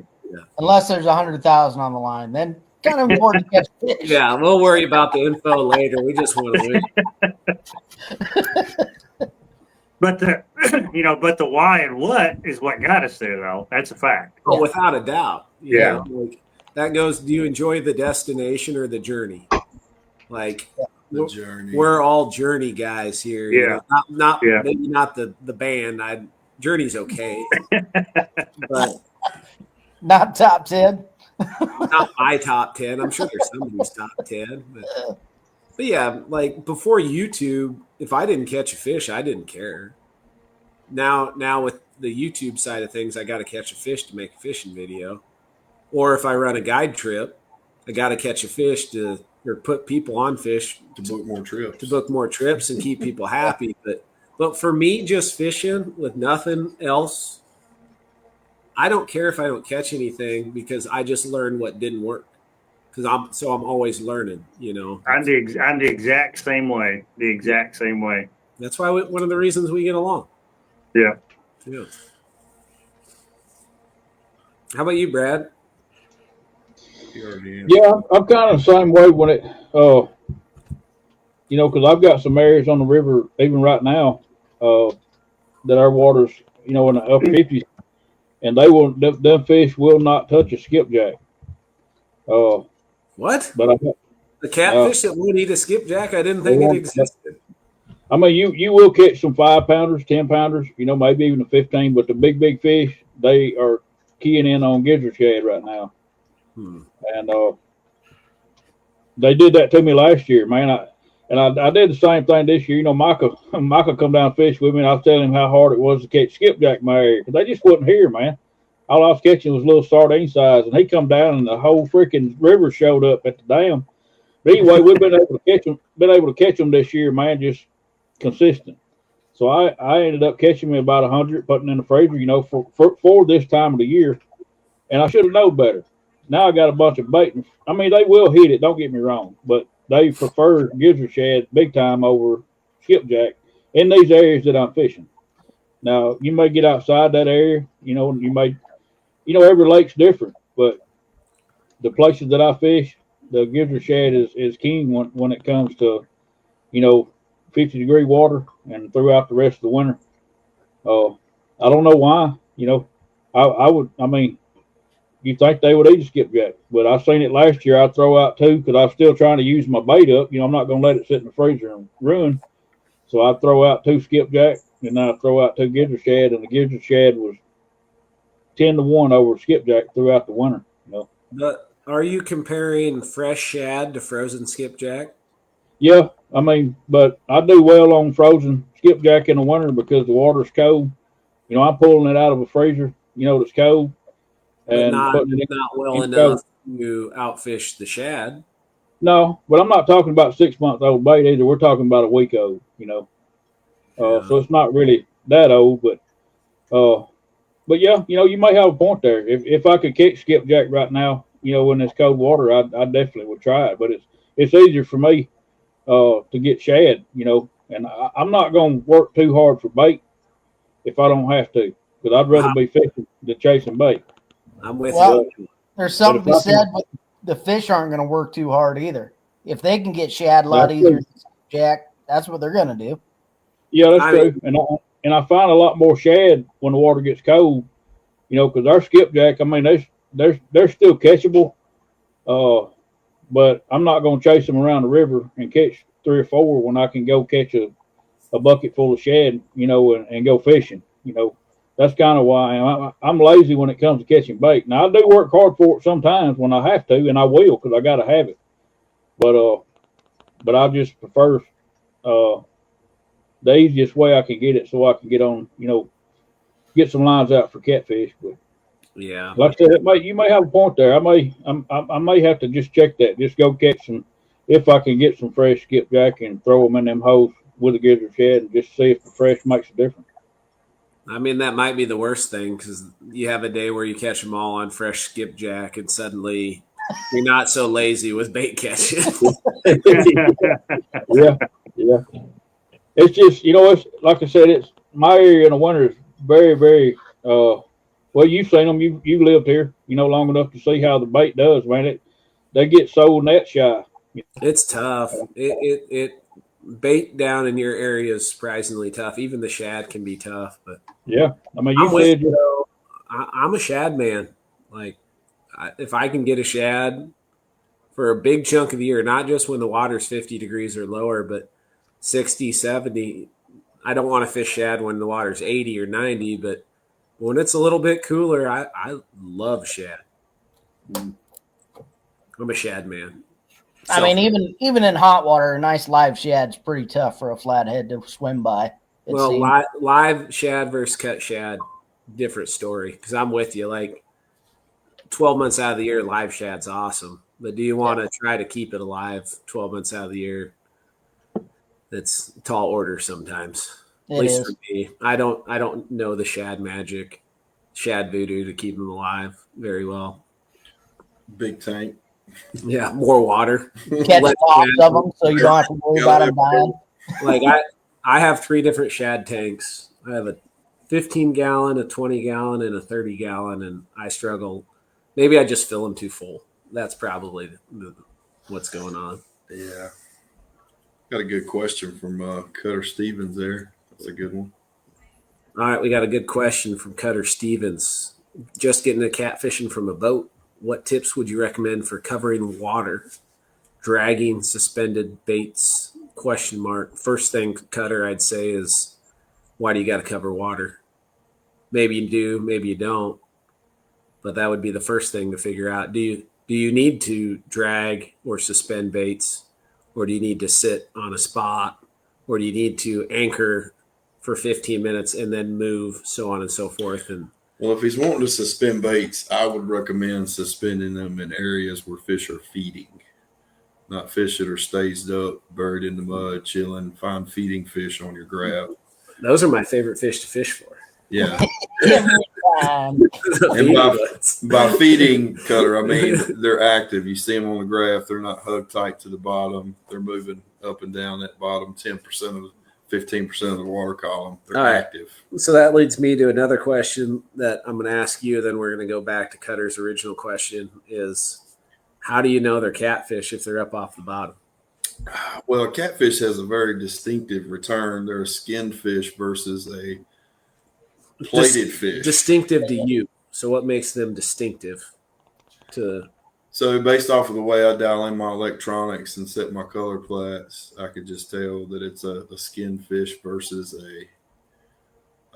scaled fish. So Christian has a sonar how-to class. Is it online or is it in person? It's in person. Okay, so you have to. Can I sign up now? You got to go to Virginia.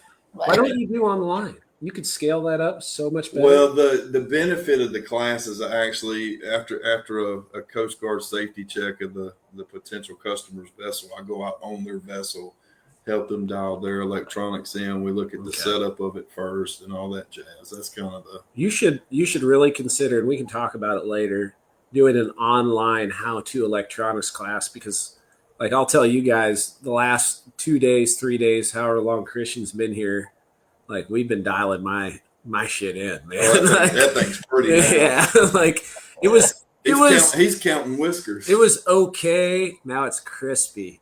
Real crispy returns on the old birds now. But like when you look at a graph and you see one fish and you're like, that's a scaled fish, and you see this fish and it's not. What are the things you're looking at? So on traditional 2D sonar, for instance, we'll talk about a gar versus a catfish. A gar, if you look at his arch, I'll refer to it as what looks like a raining return. Up under the arch, like you see making it rain. It looks like the red streaks. It's raining up under the arch, and that's a hard plated fish. Okay. To whereas a catfish has a more streamlined. With my color palette, a big fish is going to have a lot of red on the interior of the arch with a very defined yellow border. So that'll vary based on your color palette. When you say raining arch, do you mean like there's graininess? There's graininess under the return. Okay. And that is always, it's either one of two things. And on my body of water, it's going to be a carp or a long-nosed gar. So, but they're both scaled fish that have a hard, like the sonar sound hits them and bounces back very different. Right. And that's how we use side imaging to depict a hard bottom versus a soft bottom. You ever notice when you're riding around with your side imaging, the bottom will change color? Yeah. It go from like a darker color to a whiter color. Sometimes that darker color is just showing a deeper area, but it's also the difference between maybe you're going through a transition mud into sand. Gotcha. Where sand is a little harder versus a soft mud. This is good stuff, and I want to hear from you guys too. Not Brad, because he returned his sonar, but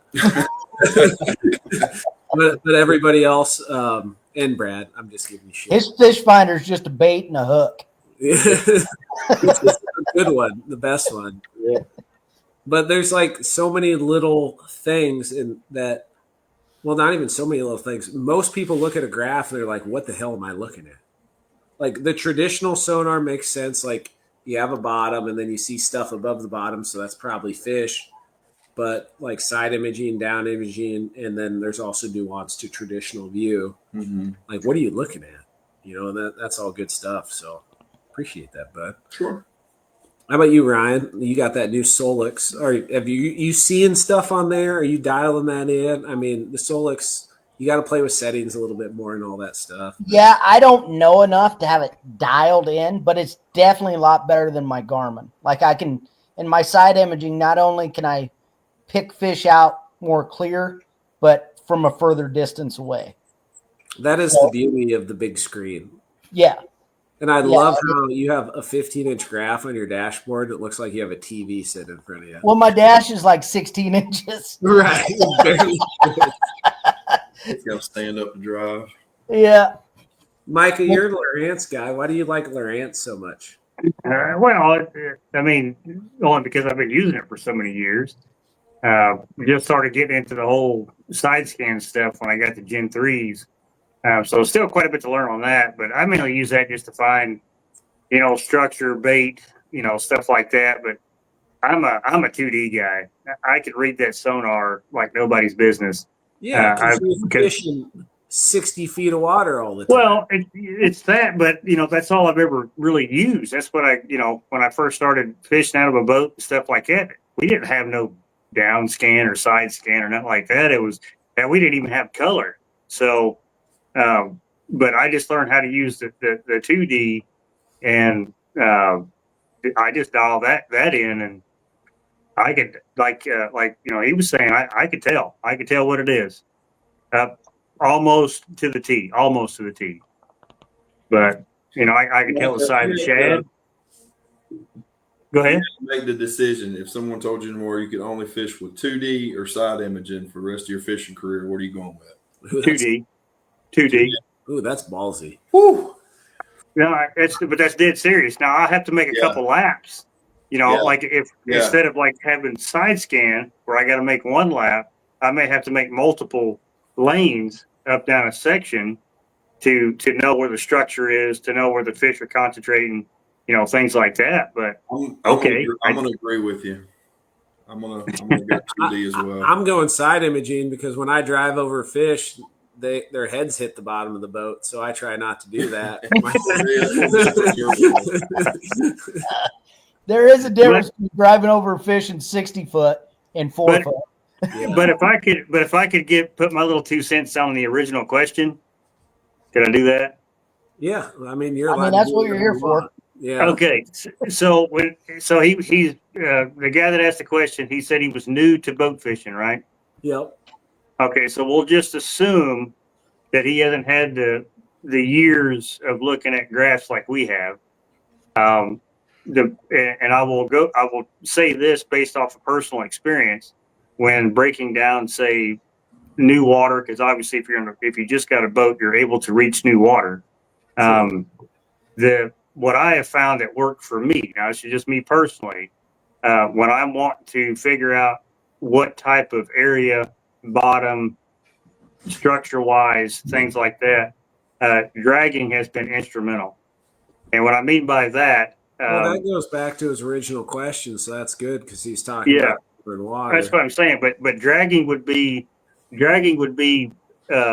good way to understand what type of bottom you're fishing, and you'll know that because if you don't have these expensive graphs like we got, you'll know. But use some sort of what I call a stick dragging weight. The rigid dragging weights.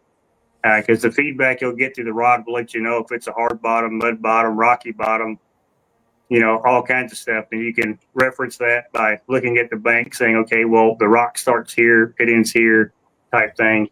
And then that'll help you pinpoint where you get bit also, knowing if it come off the rock or if it come off the transition or if it, come into a clay or sand or mud, whatever bottom, because you can tell if you pay attention. And a caveat to everything you're just saying, like if you are dragging baits and you have all this information through your sinker, you're seeing this, you catch that fish. As soon as you catch a fish, if you have a graph with GPS, you hit a waypoint. Yeah, absolutely. Start making a pattern. Yeah, and you can make a pattern like that, and you can actually go to different sections and try to recreate that pattern. And then it may not work the next day you go out, but you have an idea of what you could try first the next trip, and then work from there. They may be on the rock next time, or they may be on the mud bottom instead of the sand bottom. I will say, like, you do that enough, and it's kind of funny how the dots end up on top of each other. Yeah. Well, they'll be real close. Real close. And there's a lot to be said when you are dragging and you pick up, a good fish or a double or a triple, anchoring up or, spot locking in that area. A lot of times you have a hell of an hour before the fish, move on their way and kind of go somewhere else. Yeah. But see, just learning the area that dragging is by far the best. But I would say use some sort of a rigid dragging weight as opposed to the slinky weights or whatever else, because you're not going to get much return, from the bottom to the rod tip to really know. Yeah, from that aspect, if you're just looking to have an effective dragging weight, the slinky weights will work, but they don't give you the same information as what you're talking about. Absolutely not. No, that's good stuff. I like these questions. Keep these questions coming. Another one had one that was really good. Howdy from Texas. No, it was something about what's your favorite flathead rig at nighttime? Ooh, I like that one a lot. There you go. That's your ball. I'll be right back. Ryan, what's your favorite nighttime flathead rig? And then I'll share mine. Well, I definitely extend my leaders. I give my bait a lot more room to roam because I'm not fishing in the junk I'm fishing adjacent to junk, like up, where it goes up to 5 foot per se, or, I'm not right in the logs. So I'm going to give my fish a lot more room to roam.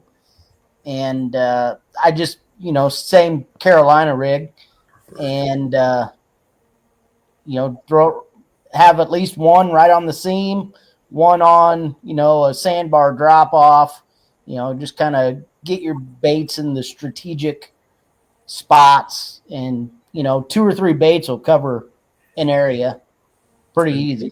The areas we fish, for sure, any mid-sized to small river, 1,000,000%. And to reiterate what Ryan just said, not to reiterate, but just to add more to it. Like, I spent a whole summer experimenting with what Ryan was just saying, just to see the difference. Where I'd have 3 pulls out, and I'd run a bobber rig and 2 bottom rigs, and one of the bottom rigs would have a 36 to 48 inch leader, and my catch rate was double. Like, bottom rig to bottom rig, my catch rate was double on the longer leader. And no matter where, just a Carolina rig. Okay. Like I'd have 2 rigs positioned on the bottom. One would have it 8 to 20 inch leader, and one would have a 36 to 48 inch leader, and I would literally catch twice as many on the river fishing with a longer leader at night. Okay. Yeah. Now, during the day when you're throwing in the junk, that's a recipe for disaster. That's how you lose every single hook. Yes. And it's hard to cast. Like, I feel like a dipshit all the time, but I feel like an extra dipshit when I'm trying to cast a 4-foot leader with a live bait on it. But at night, you're not casting very far. You're hitting the seam, you're hitting the drop off. right. I mean, it's close proximity warfare. Right. But to answer the question, in addition to the long leader, my favorite rig is a bobber rig, but I use a float paternoster rig, which is just a fancy way of saying my sinker hangs below my weight, or sorry, my sinker hangs below my bait. So I have a bobber, a bait, and then the sinker, and the sinker is on the bottom. And that's to keep that rig in position, but keep my bait suspended. And a bullhead under a bobber, a suspended bullhead struggles. Loses his freaking mind. He wants to be on the bottom, but he can't get there. So he just keeps going and fighting and struggling. And what did you call that rig? It's called a float paternoster rig. It was created in Europe, is where that rig comes from. Okay. I didn't name it. It's a mouthful. I just we need to Americanize that. Yeah, it's a bobber. It's the bobber rig. But There it you can't go. be the bobber rig, because you could put your weight above your bait. It's the 60-pound flathead rig. It is. It caught a 60-pound flathead. It's caught a 60-pound flathead. It's caught a 55-pound flathead.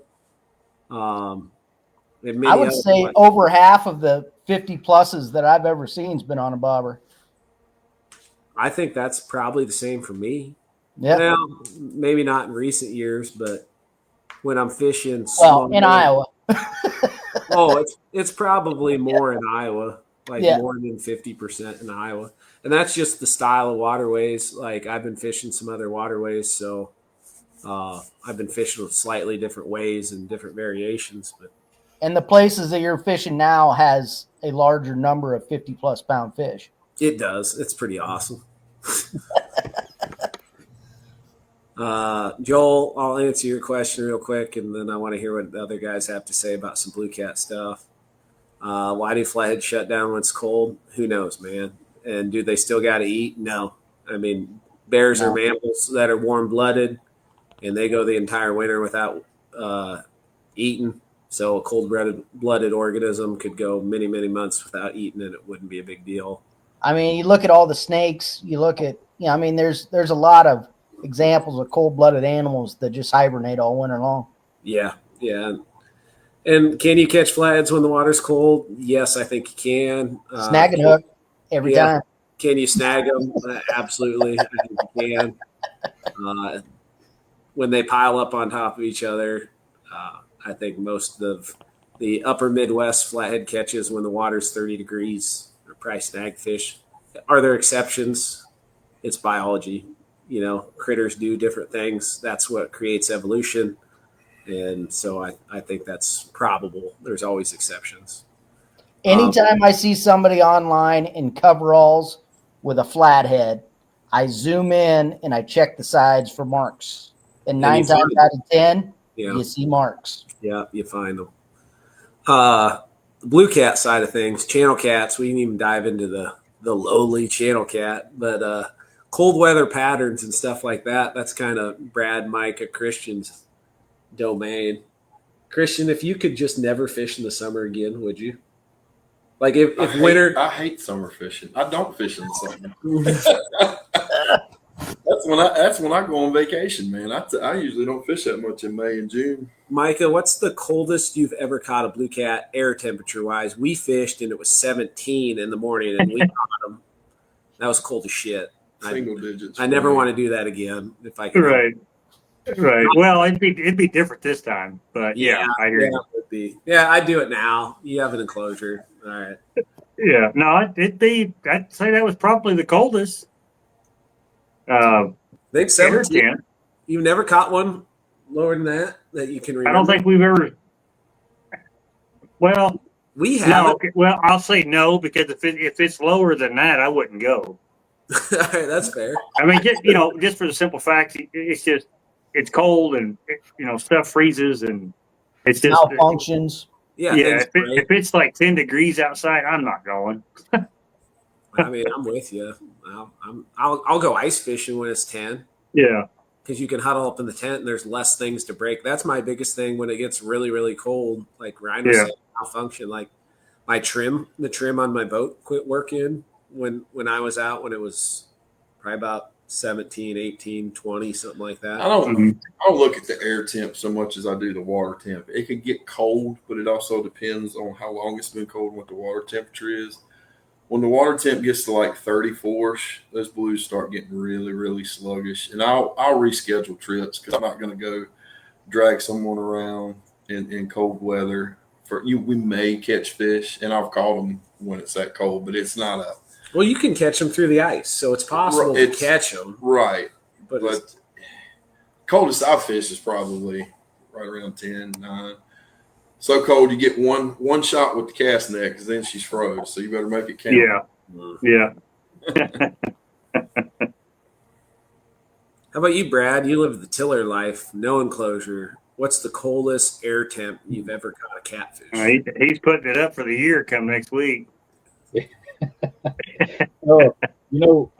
Last winter was probably, I only been back catfishing for a couple of years, but last winter I went one morning, it was 18 degrees, and that was one of the best mornings I had, man. I don't know, usually the fish, for the most part, especially in the fall, cold front just shuts them down, but for some reason that morning they was fired up. But I caught my biggest fish last winter, and the morning started out at 18 degrees, and you was talking about the ramps freezing.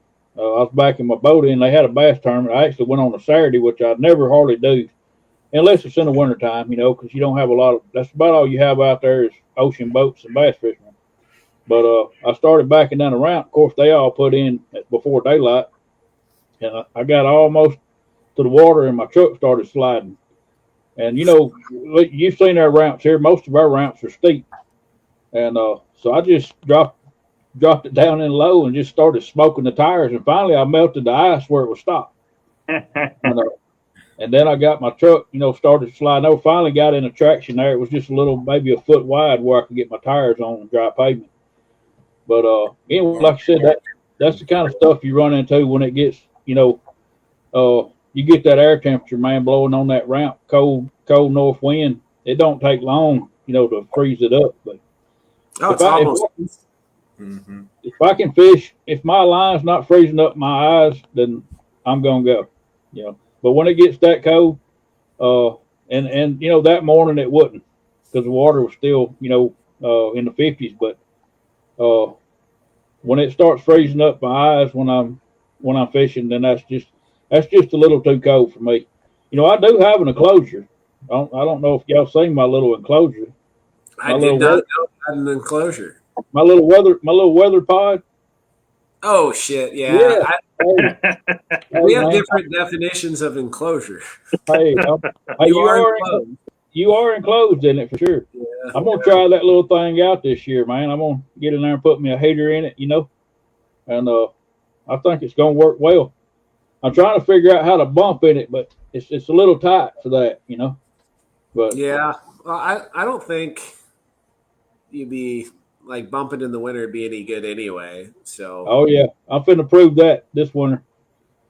all right, I'll give you a challenge. The coldest water I've ever caught a fish walking a bait was 47. I hadn't this bump and walk is new to me, but they're on fire right now, and they don't leave where I fish. So I think they will. The only problem I have when it gets that cold in our area, usually we got a lot of water coming through the dams, so it's hard to sit up there and do that. But I'm going to try it. Like I said, I don't know if it will or not because like I said, it's a reaction bite. But if you can get it in front of one, I think he'll eat it, man. I want to get a video from you where you video a big blue cat on the bottom of the boat, and then you pan over to your 12-year-old graph that water temperature, and then I see the water temperature that you caught that fish walking a bait. Well, what's it? Yeah. I mean, I've never done it, man. I know, I'm still learning it, but like I said, the places that I do it in is, of course, the fish don't just stay there all the time. They move around, but there's usually some fish there all the time because it's just places they get out of that strong current. But I don't know. I don't know of anybody that does it in the winter. I've had people to tell me that people just don't bump in the winter, or walk baits back. But now I'm not talking about bumping. I definitely won't be doing any bumping. But as far as walking back, I'm going to definitely check that out. I think it'll be fun if it did work, and I think you could get on some big ones if it does, because they're going to be fat. I want you to catch one just so I know it's possible at those temps. Well, just come down with me. Come down and fish with me, and we'll both get one. No, if I come down, well, I don't say no to fishing with you. I'm saying no to walking baits when it's like 35-degree water temps. Yeah, that's true. And and that's the thing. That's the thing too. In the winter, which you've seen that when you was here, we get that strong northwest wind, and usually the areas that you can walk baits or bump is really rough. Because it's blowing up the river, it's blowing straight toward the dams. Just about every dam. So I fish around, but and I know the fish here are kind of weird. In the winter time. Well, I mean, they people. Yeah. Yeah. Yeah. But they like that shallow water, in the wintertime, and a lot of people think that's just the opposite. But I've seen it here, man. They'll be a 4 or 5 foot, big fish, and it's, the water temps in the, mid 40s, and they're up there, on the banks. Right. And it's crazy how they do it. Sharks. I love that fishing. Yeah, it's a fun deal, but yeah, I'm definitely gonna try that, man. Like I said, it won't take but a minute. It's only 15 minutes from here. I will see you over there again. It'll be a little while, but I'll definitely see you over there again. It's too good of a fishery not to visit every once in a while. Yeah, it is, man. There's some good water here, and I'm still learning it. I do pretty well here, but I'm still learning it. But I tell people all the time, I get bored fishing here, man, not because it's so easy. It's just seeing the same old thing over and over and over because, you're either anchoring, suspending, or dragging baits or walking. Well, that's 4 or 5 different things you can do, but I think it's pretty much the same everywhere, Brad. Yeah. I just like to go different places, man. Kind of venture out a little bit, and I've been saying that for a while. About like my little kayak deal. I'm supposed to be doing some kayak fishing. I ain't been in that thing. I pulled a mic on that deal. But it's a good conversation piece. Hey, it sounds awesome, because I mean, Spencer does it all the time, and I'm like, well, heck, I can do that. But I've been in 2 kayaks in my life. One, I didn't stay in it but just a few minutes, and I got out of it because I didn't like it. And then I bought mine I got now. I bought 2 of them, me and my wife one. And of course, it's not a big fishing kayak. It is a fishing kayak, but it's a small one. It's the old Pelican. And I put it in my pond down here one day, and me and my wife raced across the pond, and that's the last time I've been in it. I got camera mounts on it, man. It's ready to go. But when it got time to kayak, it's freezing cold here, you know. But then you get these weeks where it's in the upper 70s, but the water's still cold. You know, I don't want to fall in that water. You know, now, you'll never see me out there catching big catfish out of mine for sure. You know, You got to live sometimes, Brad. yeah, or die. Or die. There's a thin line sometimes. Yeah, I'm trying to come up with me some outriggers to put on it, where when I do hang a big one, you know, it won't turn it over. Yeah, you'd be like a pontoon. Yeah. So you might as well just get a pontoon. Yeah, that's true. But I just hadn't. I did take it to. I take that back. I did go out in it one time. I didn't video it because I was kind of nervous of what was going to happen. But I went out in it, made sure that I could cast. That was the deal. I was just going to do some bluegill fishing, and I went out in it. Video is when you're not sure how it's going to go. Yeah, exactly. But I was just making sure I could cast, and it worked out pretty good, But it's only like 6 inches out of the water, and I don't like that. I'm used to that 24 inches out of the water. Yeah, that could go a lot of ways too. Yeah. I got a question, and then we'll roll into the last cast. But I'm just thinking. So baits, going back to baits. If somebody asks a question about drum, like how do you feel about using cut drum for bait? So as far as cut baits go, let's just say overall, not time of year, water, any of that other stuff, but just overall, when you rank types of cut bait, where do you put drum? Is it 1, 2, 3, 4, 5, 20? Depends on what fishery. No, just overall. Like I kind of answered the question. I've been trying to keep up on some of those questions that we haven't got to and kind of throw some answers. I'll give you that. I don't like it. I mean, I've used it. I've caught fish on it, but I don't like it as well because I believe the fish that have more scent, like shad or skipjack or creek chubs, they give me a higher probability of drawing more fish in with a higher scent concentration than drum itself. So you named 1, 2, 3. So does that mean drum is 4? No, I mean, I'd even, if we're talking summer, I'd use bluegill before I'd use drum. I'd use silver carp before I'd use drum. So we're down, it's 6th. I mean, maybe even common carp, just because common carp's easier to catch. Let's focus on effectiveness, not easy of catching. Well, I would say I'm not the expert in drum because I probably used it probably a half dozen times. But that's not by accident. No, but it is, a lot of it's due to availability. Like I don't concentrate on trying to catch drum for bait. I'd concentrate on trying to catch the higher scent quality baits. So this is a fun question because it prioritizes all baits. So we got, what would you say is your number 1? Shad. All right, so shad, then 2? Creek chubs. Okay. Then it's probably silver carp. Okay. And then, I've only used skipjack a handful of times, and there is 0 here, so that's not even going to go on my list. That's fair. Unless I'm traveling. So we're still at 3. Okay, and then I'd probably go common carp.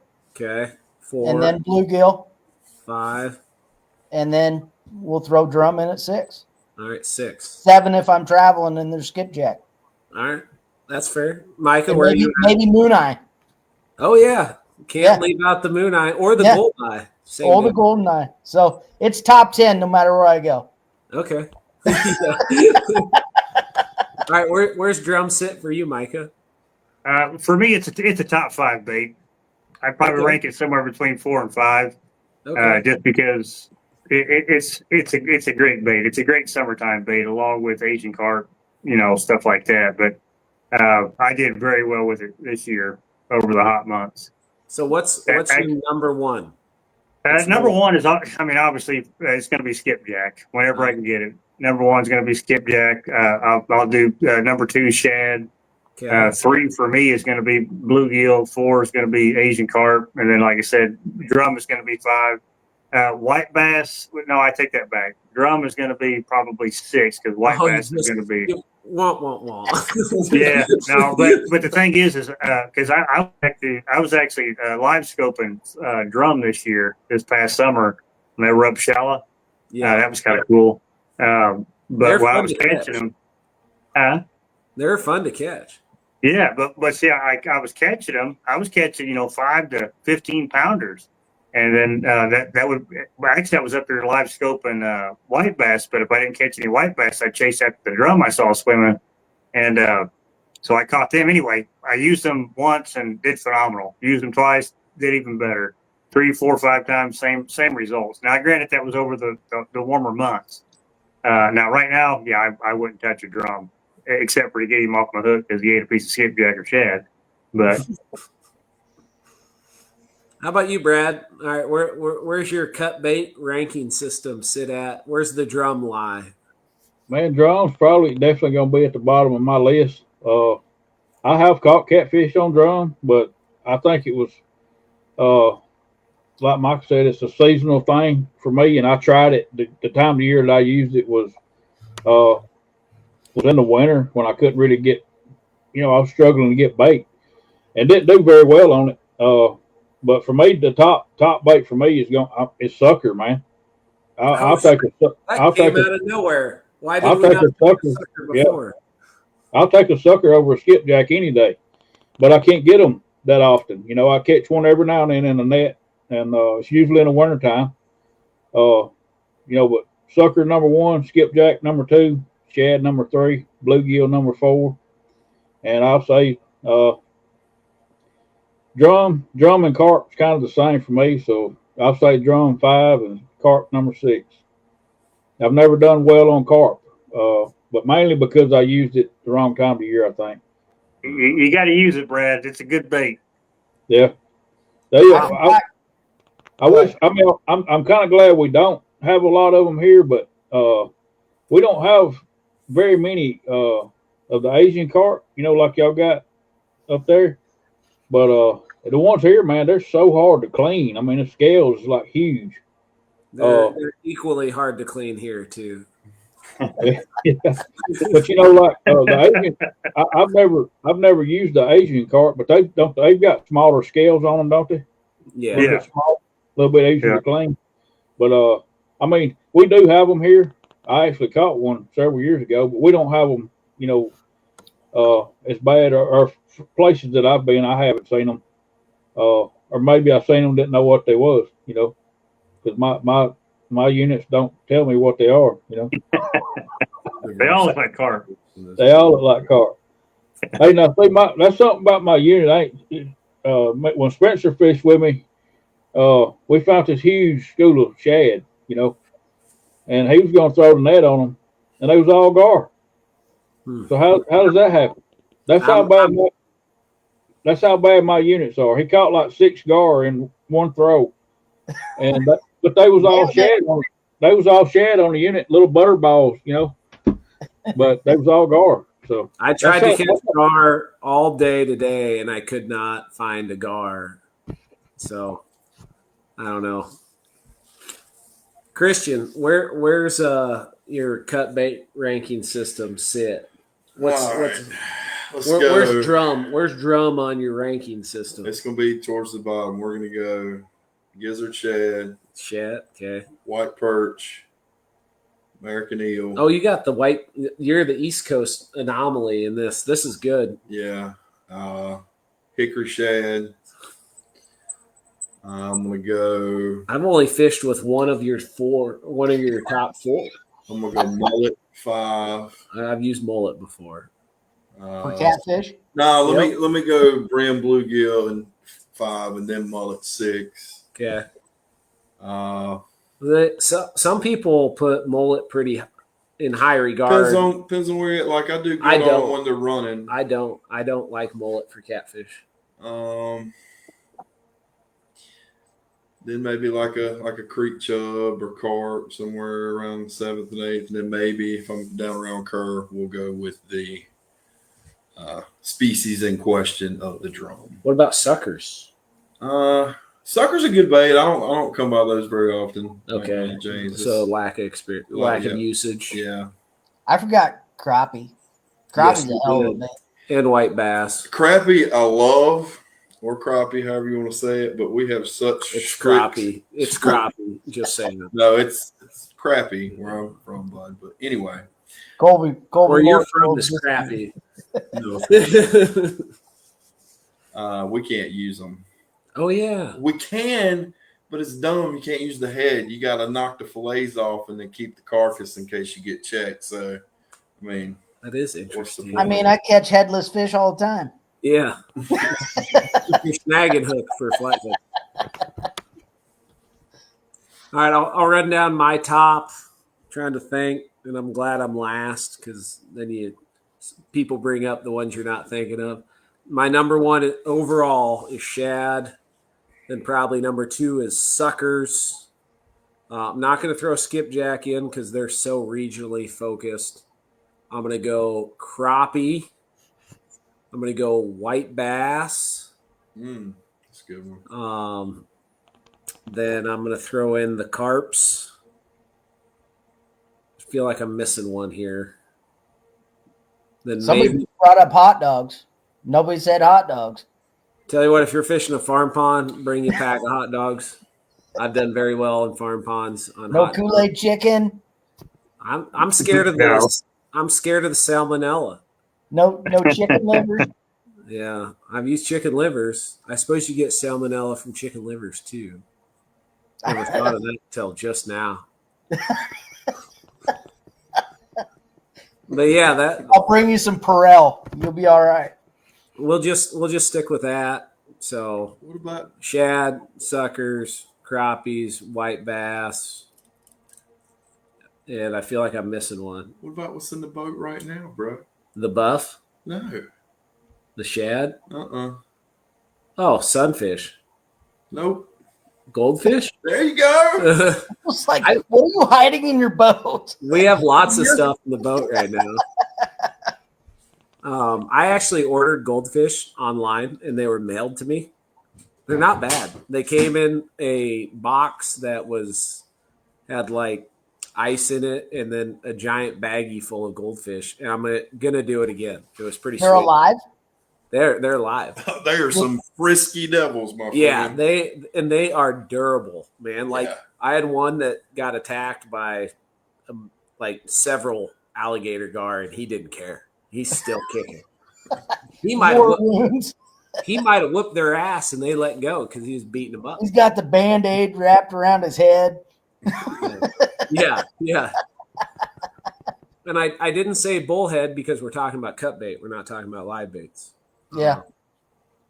Yeah, Asian carp, but in central Iowa, we don't have Asian carp.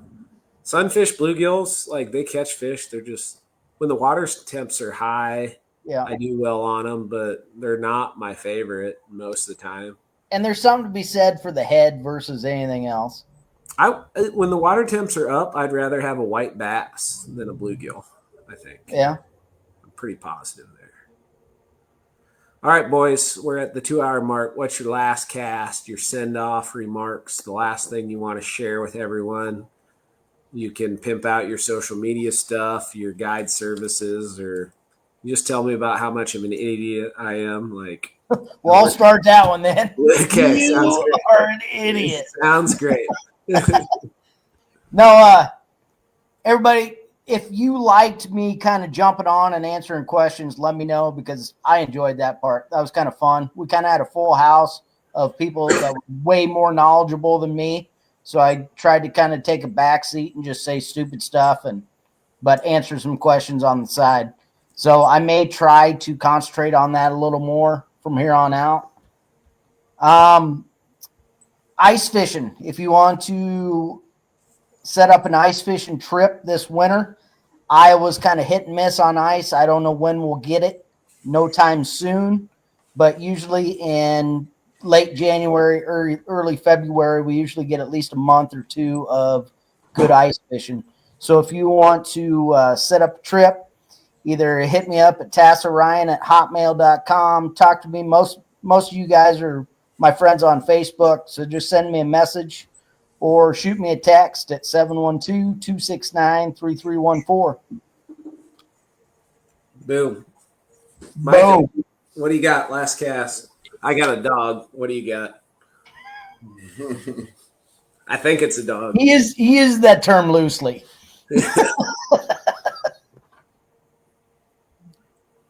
Micah just froze. Or no, he's still there. No. Okay. No, it's the only thing is I wanted to say, Spencer, thanks for having me on again. I always enjoy my time, hanging out with, all you guys and whoever else you have on the times that I've been on. But to the audience out there, hey, if you would, or if you don't, or if you can, follow me on YouTube. Just look me up, Micah Burkhart. It's pretty simple to find. I got a pretty good string of videos coming out here the next week, so it would be worth your while. I would say you won't be disappointed to watch some videos. But outside of that, again, thanks for having me on, Spence. Anytime, bud. Just because I don't directly ask you in the moment, because I'm very forgetful. If you hop on and you're like, you can just text me and be like, "Hey, man, I want to hop on." Okay. Special guest appearance by Micah. Right. Brad, how about you, man? What do you want your send off to be? Oh yeah, for everybody out there, I'm kind of Mr. Unknown. That's what I've been called for a long time. But my channel's BJC Outdoors. If y'all want to check it out, I kind of do same thing Spencer and Micah does, but we're totally different. But we all after the same goal. Try to put the biggest fish in the boat on any given day. But yeah, I appreciate you letting me come on and hang out with y'all, man. It's been a while. Good to talk with Christian and always hear Ryan. He's always giving somebody a hard time. But yeah, man, I've enjoyed it, like I said, and I hope y'all all have a awesome Thanksgiving. And that's about it for me, man. Hell yeah, man. Nice. We'll get you on here some more too. Like I just told Micah, just let me know. We'll get you. If you got something you got to say, just let me know. I'll make it happen. All right, man. How about you, Christian? It's good meeting Brad. Had never met Bradley before. Big thank to Spencer. He was a great guide this week down here on the Trinity. Really appreciate his hospitality. Took me into his home. I'm glad one of us thinks I was a good guy. He took a kid fishing. That's something I don't get to do a lot here these days. Most of the time I'm the one taking people fishing. So much appreciated to you, sir, for doing that. If you guys are over on the East Coast and you want to go chase some trophy catfish, come check me out in Virginia on the James River. It's at realcountryguideservice.com, or you can hit me up on my Facebook page. But yeah, I hope you guys have a good Thanksgiving. Thanks for having me on the show. If you guys enjoyed what I had to say, throw a bug in this guy's ear, I can set aside some time to come on again. You do the online electronics course. I was going to say that's another thing that I think a lot of people would be interested in. Hey, I'm interested in it. Yeah. We got to get you to mount your graph on the boat, Bradley. Yeah. Step by step. Yeah, no vintage graph, like how to.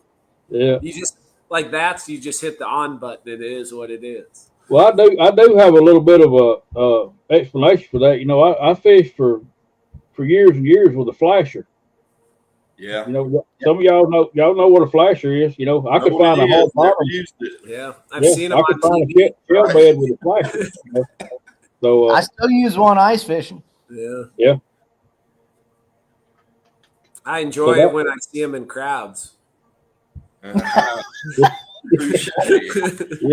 You hang out in different crowds than I do. Probably. Hey, my unit's so old, it's still got the flasher on it if you want to use the flasher.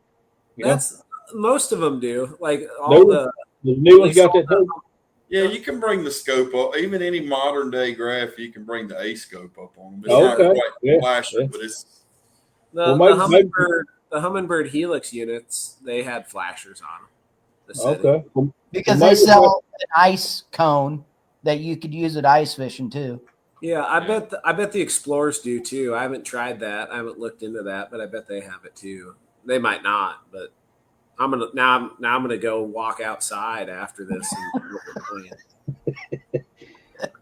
Now, my last cast is just to say thank you to everyone who took the time to listen to us ramble and, just, I don't know. I really enjoy these. I learn a lot, and hopefully you all do too. Like when you get a bunch of guys who spend a pile of time on the water and listen to what they have to say about different things, and just gives you different perspectives, different opinions, different ideas. And it's cool that everybody looks at things and does things just a little bit different, but the core is the same. Like we all want to catch the biggest fish we possibly can. We're coming from different places. We're coming from different perspectives. But then you can add it all together and become a better fisherman at the end, or fisherwoman at the end. And I just think that's kind of neat, and hopefully you all do too. So big thanks to all of you guys for hopping on. Big thanks to Christian for coming out here, showing me some stuff. Glad you caught some fish, but I'm also glad you showed me how to set up my sonar. stay tuned for the video too, because you're going to see the alligator gar have his way with me. Yeah, I got to listen to Christian huffing and puffing, trying to reel in this big old fish, and some surprise flathead showed up, and I don't know, it was just a good time. So, yeah, I said thanks 100 times, but I'll say thanks one more time. Yeah. It's amazing how you can pick up a little thing from one conversation that makes a huge difference. 1,000,000%. Mm-hmm. Yep. 1,000,000%. So we'll wrap her up. Appreciate y'all. See you next Wednesday at 7 p.m. Central Standard Time. All right. See you guys. Bullhead. Hmm.